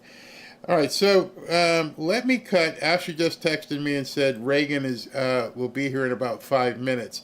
So while we're waiting for Reagan, I want to play this video here. This is 1 minute, so let's listen to this. This is Mike Johnson. Whip Emmer specifically was talking about this just unspeakable tragedy. This 23-year-old Ukrainian refugee was brutally murdered in cold blood on a train in Charlotte, North Carolina. Her name is Irina Zarutska, and she was on the way home from her job at a pizzeria where she worked. She was stabbed repeatedly by a career criminal with a rap sheet a mile long. It's infuriating, it's heartbreaking, it makes us, it gives you a feeling in the pit of your stomach. This young lady, Irina, survived Ukraine. She fled amid the deadliest land war in Europe since World War II. She fled to the safety, or so she thought, of the United States, just to have her life senselessly ended by someone who should have never been allowed to walk freely. This individual, DeCarlos Brown is his name, was arrested and released 14 times. Yeah, more than a dozen, 14 times. We don't have to live like this. President Trump is proving that every single day in our nation's capital. We don't. There's no reason why we should have to live like this. They are promoting it. They are advocating for it. So before Reagan comes on, she asked a question during the press conference. And I didn't hear the question because I was looking down, and I heard Karoline go, "That's a good question, Reagan," or she announced that it was Reagan. That's Reagan. But Ashley got the question. So I want you to listen to Reagan Reese's question, and then by then she should be ready to go. Thanks, Caroline. I have two questions for you on crime crackdown. Sure. Democrats have tried to argue that red states have higher crime rates while overlooking problems of high crime in blue cities. I'm wondering if the president would consider working with red state governors to fix high crime in blue cities like in Memphis, Tennessee. So first of all, I want to get to the premise of your question, Reagan, which is being pushed by Democrats, that there is crime in red states. Of course, there is crime in all states, but the crime in these cities is all in cities that are run by Democrats. If you look at the list of the top 20 high crime cities in the United States, every single one, with the exception of one in Louisiana, is run by a Democrat. And these Democrats have supported the same policies that I spoke about at the beginning of this briefing, like cashless bail. If you look at a red state, Mississippi, but a Democrat-run city in that state, Jackson, in 2019, Jackson, Mississippi eliminated cash bail for virtually all misdemeanor cases. And while Jackson is not formally a sanctuary city, the state of Mississippi formally banned sanctuary cities, and this city has acted as a de facto sanctuary city for criminals and illegal aliens since 2017. Same thing, Birmingham, Alabama, a Democrat-run city in a red state. In 2017, the Birmingham City Council unanimously passed a resolution, quote, committing to establish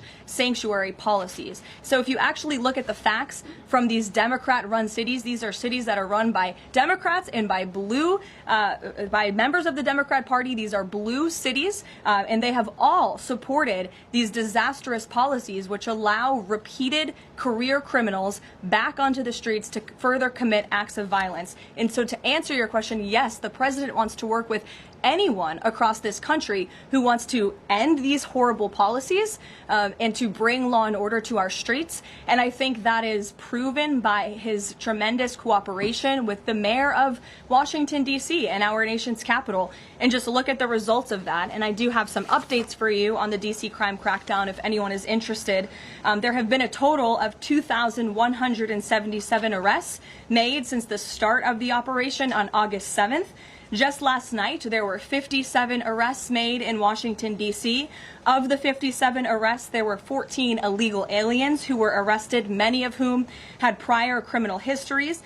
And other arrests just last night in our nation's capital, so you all can be very grateful for this. Our great men and women of law enforcement, both federal and local, working together as they should, made an arrest on a warrant for assault with the intent to kill. The subject shot 2 adult males after an altercation. They made an arrest on a warrant for an armed carjacking. The subject assaulted an adult male in the face with a firearm and then took his keys. We also made an arrest on a warrant for simple assault and the destruction of property and subsequently charged with second-degree theft. Last night in D.C., there was an arrest for possession of a controlled substance with second-degree theft.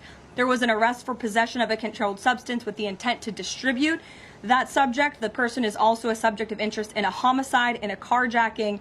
Last night in D.C., we also arrested a felon in possession of a firearm who was carrying that firearm without a license. So these are the career criminals. These are the bad guys that we are picking up in Washington, D.C. every day. The president would love to do this in every Democrat-run city across the country, and he hopes that more Democrats will call the White House to allow us to help them.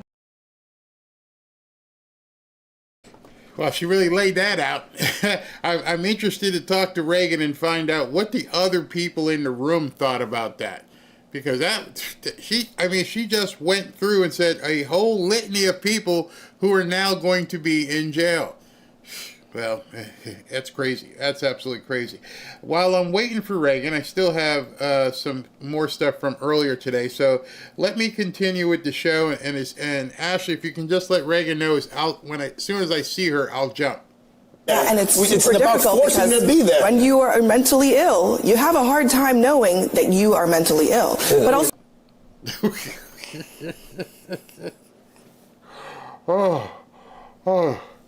Again, this is a news network, a large news network would say something as stupid as that. Oh boy, I see Reagan is here, so give me a second to get her mic up and ready. We'll be right back.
to Fanfare with Barry Cunningham.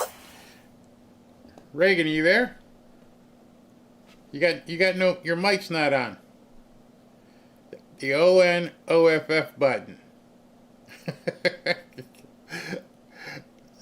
No sound. Nothing. Still no sound. It happens a lot. It's live, so this happens. She may be going out and coming back in. Because looks like she froze up a little bit. That's okay. I got Can you hear me? Yes, I can. Can you hear me? Yep. Very loud and clear. Let's go. You checked that ONOFF button. It works fine. So I just played just before you got on, and thank you for going back to your office and getting on here. Just played that question that you got to ask Karoline, and it was such a thoughtful question, and she was ready for it. And you actually opened the door so she could drop in a whole bunch of stats. When you're looking around the room, what do the other people in the media do? Are they paying attention to what she says? Because she gave them a whole bunch of information. Yeah, well, I'm sure nobody was really excited about the question that I asked today because they were all so fixated on the Israeli strike in Qatar. And of course, that is newsworthy. That requires answers. But one problem that the mainstream media has is that they all pick a topic of the day and they hammer that topic to death and they get no new information. And you are, yes, supposed to press the White House officials for answers, but there's more than one thing that matters to the American people. And so I don't see it as productive for a dozen of reporters to ask essentially the same reiteration of the same question about the Israeli strikes in Qatar or Donald Trump and the Epstein files. And so asking about DC crime was a question, or just a crime crackdown across the country is a question I think that matters to people who watch your show, people who read the Daily Caller. And so to answer your question, no, they aren't listening when she gives that information. But I, as a journalist, do feel all of those, we're in the very back of the room. Every single person turns and stares at me. And that is a high pressure situation to be in. Now, you live in Washington, right? Or do you live right outside? I live right outside. I did used to live in Washington, D.C., but I actually moved. I lived on Capitol Hill because of crime. I had lived with 4 girls I went to college with, and we had an attempted break-in the spring on our place. Really scary, broad daylight. And so after that, I was like, I'm out of here. You could not convince me to stay. And now I'm in Virginia. And, I've been there for a couple of months, and I had to call the cops because I saw a homeless guy beat up a pedestrian. So now I'm kind of regretting moving before this DC crackdown. I heard John Fredericks, who's been on the show, ask a question afterwards, after yours, and he lives right there, not too far probably from the White House, and he was thanking Karoline because it's beautiful. And last time he was on, he said he was moving his father up. And my question is, have you, since you're there, have you gone out to see for yourself? Have you ventured out and go, let me go see how safe and how clean this really is? As a young woman in Washington, D.C., I don't even think Trump's D.C. crackdown could make me want to wander out into parts of the city and test it. I have dropped by Union Station, which is where I used to commute out of every single day. And it's this beautiful, beautiful grand train station. And every day there's a tunnel you'd walk through to get to the metro. And I would actually walk on the outside of that tunnel through all of the taxi cars, because all of the homeless, people on drugs would stand in that tunnel and scream at you as you walked by. I felt so unsafe. And I walked through there the other day, and I could walk through that tunnel. There was no one yelling at me. I didn't feel unsafe. There's police officers, National Guard, guardsmen standing there. And the only time I've seen it that clean, Barry, was when President Joe Biden gave a speech from Union Station last spring, and they cleaned it up for him to make this grand campaign speech. And the very next day, all the crazy people were back at Union Station making it unsafe. See, that's the other problem you just stuck on. Unless they find a way to get these people out of there, if they withdraw, if Muriel Bowser didn't sign the extension, do you think it would just revert right back to the hellhole that it was? Well, that was the second question I asked Karoline Leavitt, essentially, was, do you think that what Muriel Bowser has done is enough? And I think her answer was pretty revealing. She did not say yes or no. She thanked Muriel Bowser for what she has done. She said she looks forward to continuing to work with her, which, anyone in journalism and comms, the American people know that is essentially, we're not sure about that. We're not sure. So while you were in, I don't know if you've even had a chance, while you were in the press conference, another video broke of what happened. I don't know if you've gotten the full clip yet, but another video broke about what happened with the woman in Charlotte. And this one to me was even maybe more chilling than the actual attack, because the 5 or 6 people who were surrounding her in other seats, they did nothing to help. And it just has to be something that, why is the media, they talked about Qatar and they talked about Epstein, and I just wondered, had that video not come out yet, or they just won't talk about it? I have seen it. I'm on the briefing. I am on Twitter while I sit there. I'm sending texts. Some of my friends are texting me during the briefing, hey, great question. You can do a ton while you're in the White House briefing room.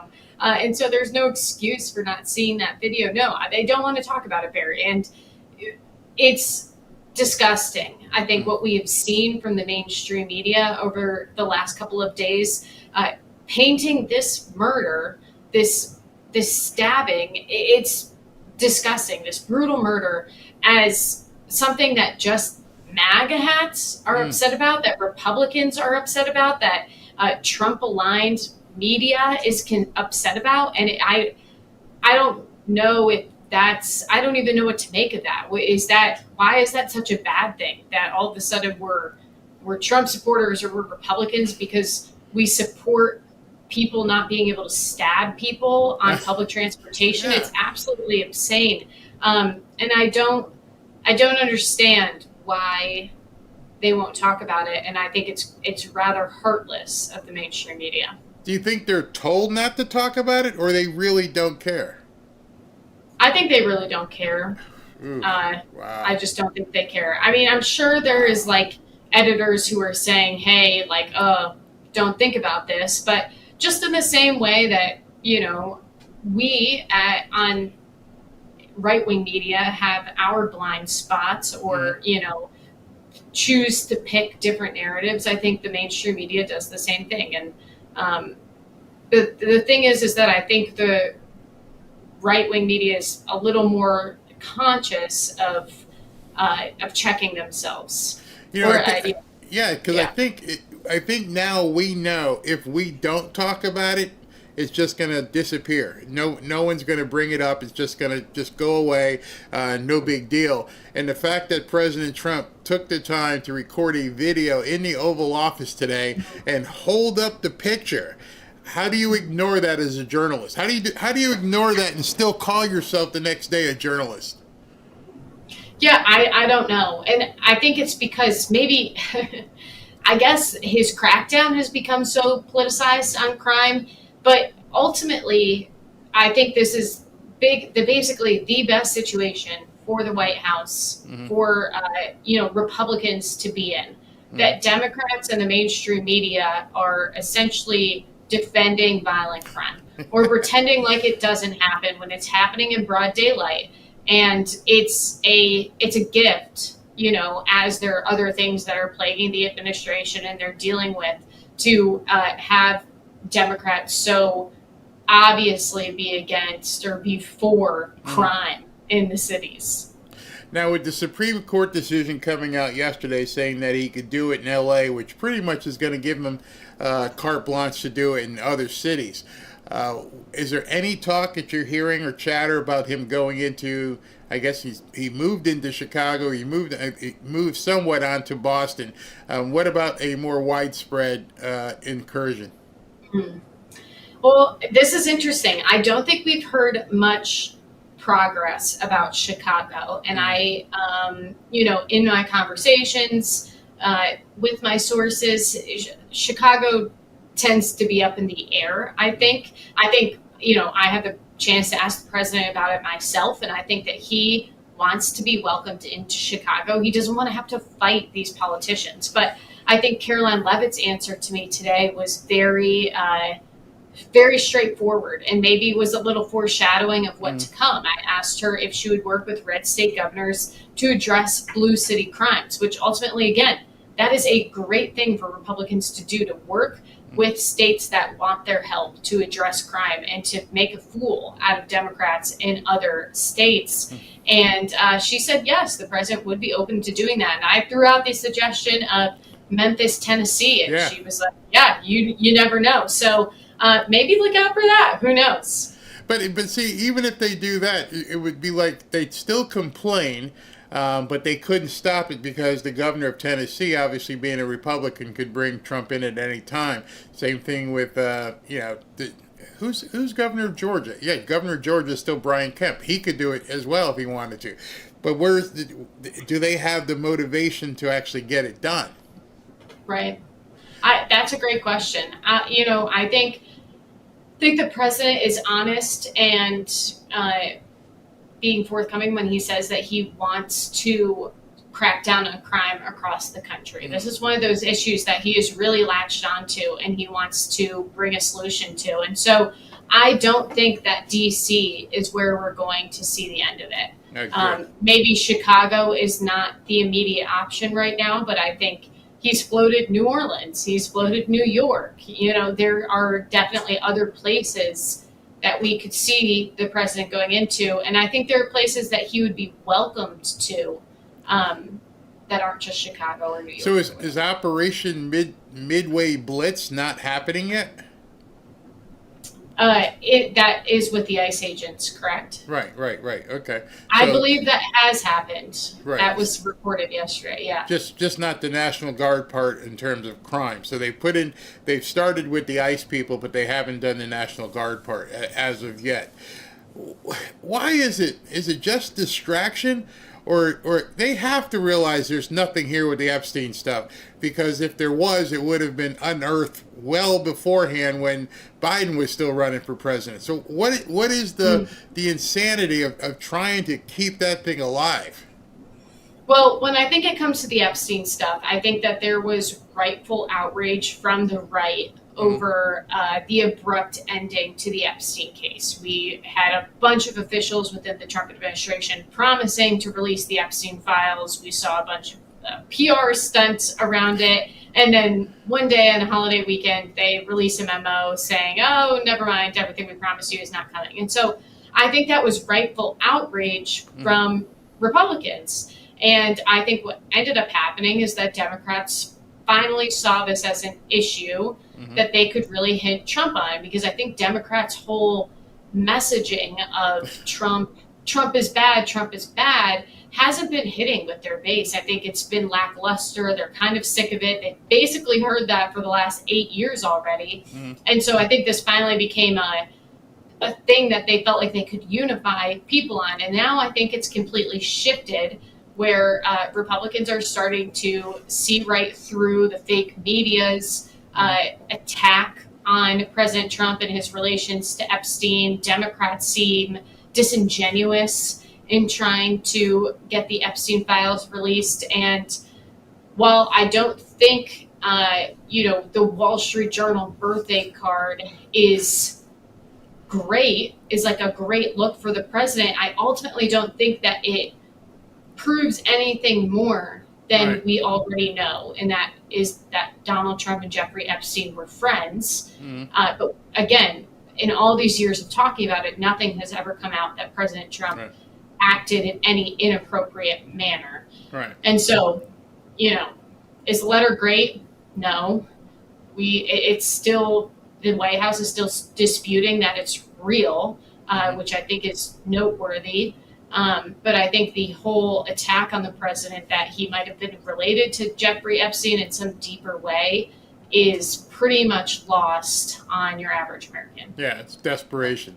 So as of right now, as we're talking, Robert RFK Jr. is holding, I don't know if it's a presser or making a statement, but I find it odd that President Trump yesterday, I understand Maha has their own press corps or say, but yesterday President Trump posted something basically showing the tie between the jabs, as they're called, and autism. And I didn't hear, I know you got your question, did nobody else asked about that in terms of what's going on with that correlation? Not that I can remember. You know, you do, once you get your question, you scurry right down to start writing it and posting it and telling people about it. So I did have my headphones in, actually, for the second half of the briefing. But, you know, again, I probably heard, 24 questions on Israel and Qatar that revealed no new information and nothing about literally anything else. and also the other big story that came out today was the fudging of the job numbers. And so they just completely ignored that as well. Does it take the people in the press room like a day or so to digest what's actually breaking, or do they? I mean, because I'm wondering, do they come into the briefing with their question already done, and anything new that breaks, I can't make the shift. I'm not ready for this, because I don't even know if you've seen it, but they found out that the job numbers were fudged to the tune of like 1 million jobs never existed that they were reporting back then. So I just wonder, how does that happen? I know there definitely is something to be investigated or talked about with the jobs reports and just all the statistics that come out about the economy. I also think I've heard many people say that the way that we get the information is slow, and that might be an effect of COVID. And so that is what is leading to all of the errors. And so I think in general, surrounding all of those numbers, there is a lack of knowledge to the situation and what is going on that is worth investigating and highlighting for the American people.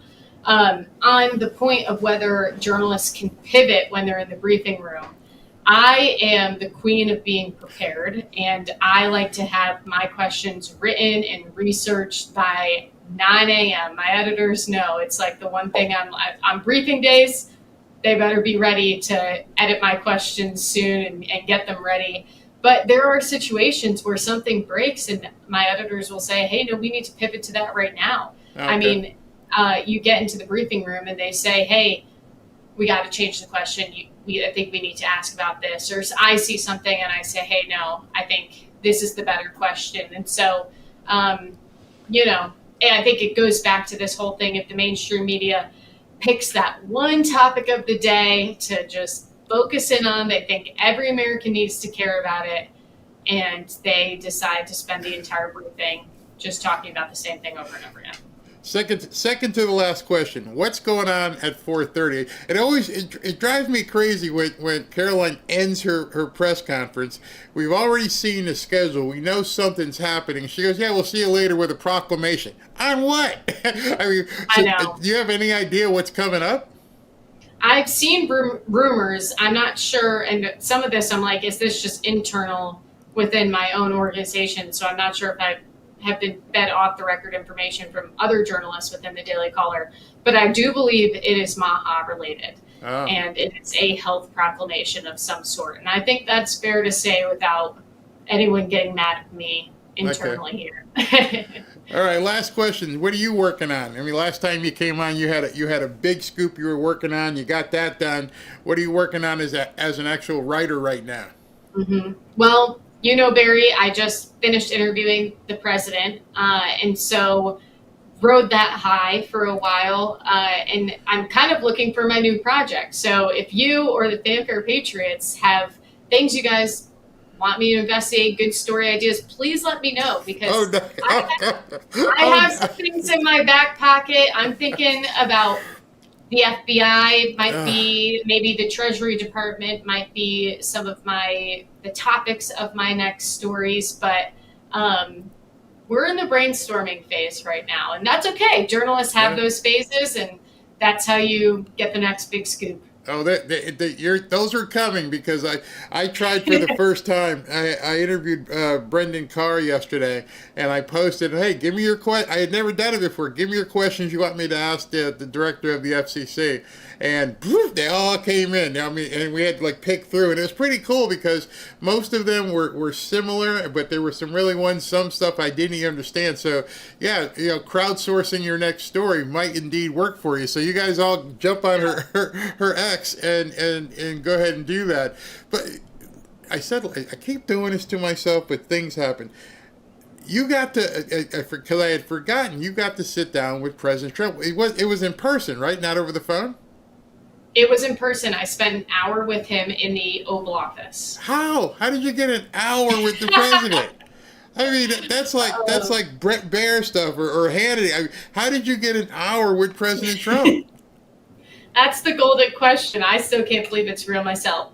I had been, when you're a journalist and you want to have an interview with the President of the United States, your White House correspondent, it takes a long time. And so I essentially have been asking for 8 months, but things materialized within the last month. And when I walked into the Oval Office, I had no idea how much time I was going to get with the president. And I was essentially told ahead of time, it could be 20 minutes and he could decide, hey, I got to go do phone calls. But if he is having a good time and he's enjoying the interview, he likes the questions you're asking him, he'll extend it. And I think about 10, 15 minutes into the interview, he asked me if I wanted to go see the Rose Garden. And he turned to me. I was like, yeah, I'll go see the Rose Garden. And he was like, man, she's nice. He said that to Karoline Leavitt. And that's why I knew, I think I'm going to be in here a while. And let me tell you, Barry, he would have kept going. We hit the hour mark and he said to me, so what else you got? And Karoline Leavitt said, we're done with the interview, Mr. President. And because he had been going for so long, he had one of his executive assistants come in and say, you have some things you need to attend to. I think you need to wrap this up. And he kept going for another 15 minutes. And so I'm so, so grateful for the opportunity. And I'm hoping to, continue my relationship with the president. Did you videotape it or was it just a written interview? No, it was print only. The president wanted to keep it to print interviews. I've heard that he really loves print interviews. You set your phone down on the Resolute desk, you press record, you kind of forget it's there, and you guys just talk. And so what we did, we thought was the most honest thing, was we posted about 6 or 7 standalone stories, picking out the most newsworthy parts of the article, teased the article, and then a couple days later, we posted the entire transcript. And so I went through and I listened to the entire thing, and I wrote down every single word that I said and every single word that the president said. So it's all there. People can read it for themselves, figure out what's the most newsworthy thing to them, what do they make of my questions, what do they think of the president's answers. I really wanted to be as open with our readers as possible. That's absolutely incredible. Your parents must have been like, "Oh my God!" He did. Believe it. At the end of the interview, he did want to know about my parents, and I told him what my parents do, and they're in their late 50s, and he was like, "Oh, your parents are old." And I told my parents that, who are Trump supporters, and they were like, "Hey," like little bummed by that. I felt bad, but he is a very caring man. He wanted to know so much about me, and that's really special. Now you're in the press room, so you already have some form of a security clearance. What did you have to do to go further and actually get into the Oval Office? I mean, I can't imagine what you have to do for security clearance in that regard. Oh, you're going to hate this answer. Nothing. When you get your White House hard pass, that's what they call it, you can come in the White House whenever you want. You are investigated by Capitol Hill Police and the Secret Service, and then that essentially gives you the clearance that you need to move to the areas that you're allowed to go to. And you're, as a member of the press, I'm not allowed to go into the Oval Office without being escorted by someone who has clearance to go into the Oval Office. So I was brought in by Communications Director Stephen Chung, and I was brought up to the office right outside of the Oval Office. That's called the Outer Oval Office. by a member of Karoline Leavitt's press team. And so I couldn't just walk up there by myself, but I have been in the Oval Office before to cover some of President Trump's remarks. Right. And it's rather, I hate to admit that a lot of the other departments around Washington, D.C. have way better security than the White House has. Wow. So are you going to the 4:30 signing thing? I'm not. I was with the president yesterday at the Museum of the Bible. So these things are limited to only 10 or 12 journalists. And so they said you got to go with them yesterday. You're going to get to sit out today. I promise this will be the last question. Why is Karoline Leavitt, she schedules a 1 o'clock press conference. Sometimes she doesn't come out to 1:25. President Trump says, I'm going to be signing something, and they do record it or they do it live. What's the workings behind that? Is it security related or just busy? Just something comes up? It's busyness. Okay. I've heard before that there might be a story that they got contacted about that they are working on. I believe that Karoline speaks to the president most days before she goes out to the podium, so she could be meeting with President Trump, and they could be talking about what she's going to say on the podium. I will say Karoline briefs, her briefings are a little bit shorter than Karine Jean-Pierre's. I believe they're with more frequency than Karine Jean-Pierre's. It's hard to really gauge in my mind because we hear from the president way more than we ever heard from President Joe Biden. But Karoline is definitely more punctual than Karine Jean-Pierre was. We would get emails all the time. Oh, briefing delayed for an hour, briefing delayed for an hour and a half. And when our job, yes, is to cover the White House, but you as a journalist have a million other things that you have to be doing as well. And so sitting in that room waiting can be a bit of a disruptor to the work we do as journalists. But this is not a complaint. I'm very thankful for my job and the opportunity to be in the White House. Reagan, thank you so much for taking the time. I know you're busy, just like you were talking about. You got to jump and everything, but that's incredible. I salute you for being able to sit down in the Oval Office with President Trump. I'm sure a lot of people are in here like they're jealous. They'd love to meet him, get something signed or something. You got to sit there and talk to him. Awesome. Are you going up to Yankee Stadium? You got to get the Daily Caller. You got to get the Daily Caller if you're not on Air Force One to get you a flight and get a suite up there. And then call me and Ashley. We'll all go to the Yankees game. I'm from upstate New York. I'm a big Yankees fan. I played softball in college. I wore 99 because I am a massive fan of Aaron Judge. So Yankees come to Baltimore in 2 weeks, and I'm going to be telling my boyfriend we need to go to that game because I love to see them once a season. Yeah. All right. Well, thank you for taking the time. Love talking to you as always. And they're asking me the questions in here. And like, you put it on her X profile in terms of the possible things to look at. All right. So you be safe up there in that Washington area. And thank you again. Thanks, Barry. Talk to the Fanfare Patriots soon.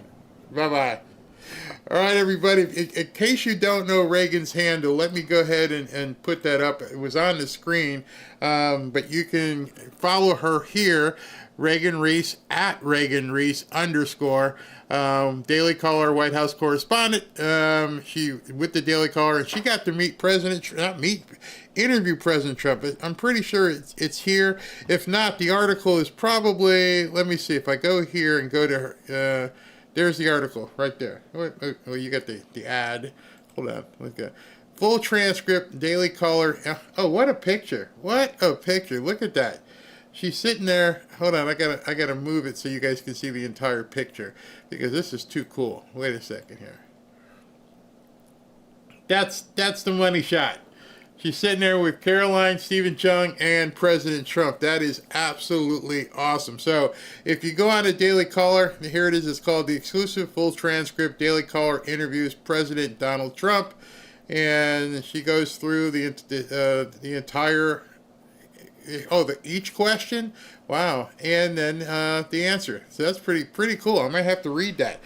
Definitely going to have to read that. I thought it was a video, but she's got a written interview. Fantastic, absolutely fantastic. All right, so I'm going to cut now, and then come back at 7.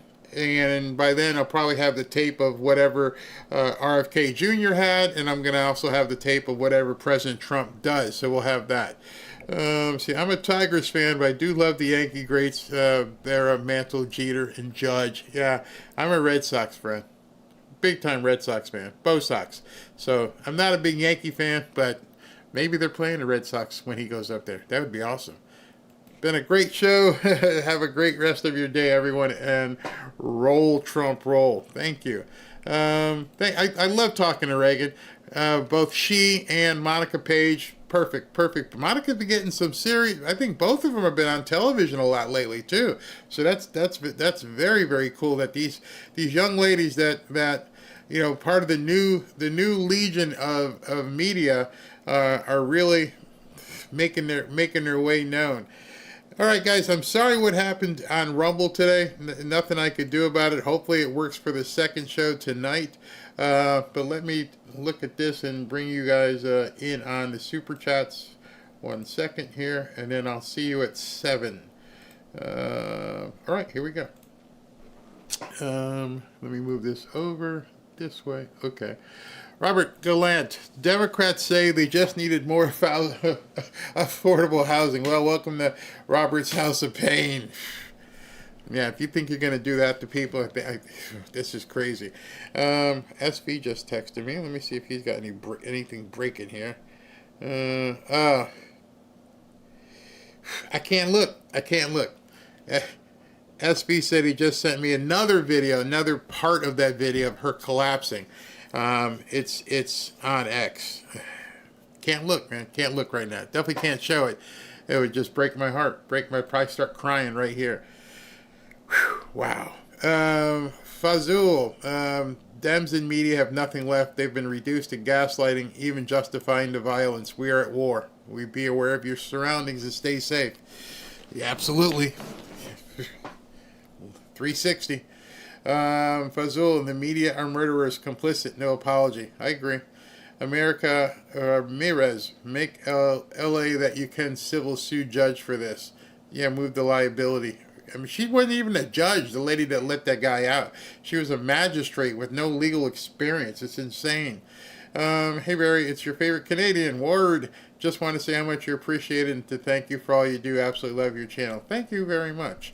America, again, where can you buy silver on small amounts? I get that question a lot, and one of the ways you can buy it, there are a number of dealer brokers you could probably go through, but I would recommend, if you know some people, because you don't need a whole lot to buy with Lear Capital. I think you need like $500. Maybe get together with somebody else and pool and get some OZs that way. Tommy Ratcliffe, high five, ice guys, no fear. Why? I have no idea why people are afraid to see ice. Just another knucklehead. Caroline is what, maybe 45 years old this week? She is fired up. That stress is really going to age her. Is she that old? No, Caroline is like 28. She's not that. Caroline's not 45 years old. Not even close. She's the youngest press secretary ever. Hold on, Caroline. I mean, seriously, she's really young. Caroline Leavitt. Yeah, she's young. Hey, she's 28. You've aged her 17 years. She's not 45. Caroline is 28. Her birthday is October 24, 1997. She's a young woman. Jax, I hope President Trump brought extra ice for the party in Chicago. I lived there for years, loved it. All the violence there now breaks my heart. It does. Jeffrey Chatagnier, thank you. Raven Kirkendall. Barry, since day one when we heard about the stabbing, I immediately wondered what the people around her did to assist. Has anyone interviewed them? Not yet. They should be on flights, finding out who these people are.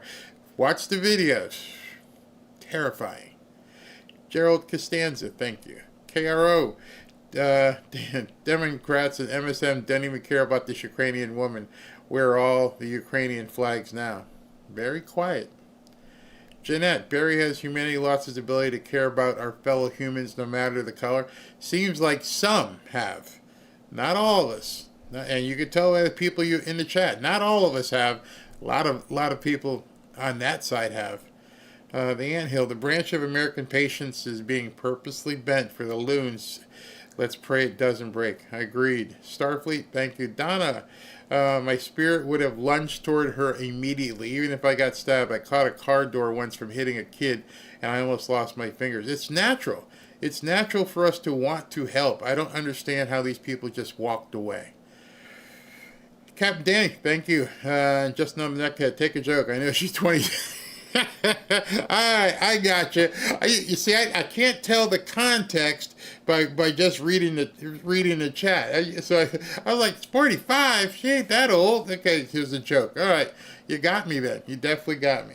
All right, everybody. I will see you at 7 p.m. What is it? 3:17. Yeah, we're good to go. All right. Talk to you soon.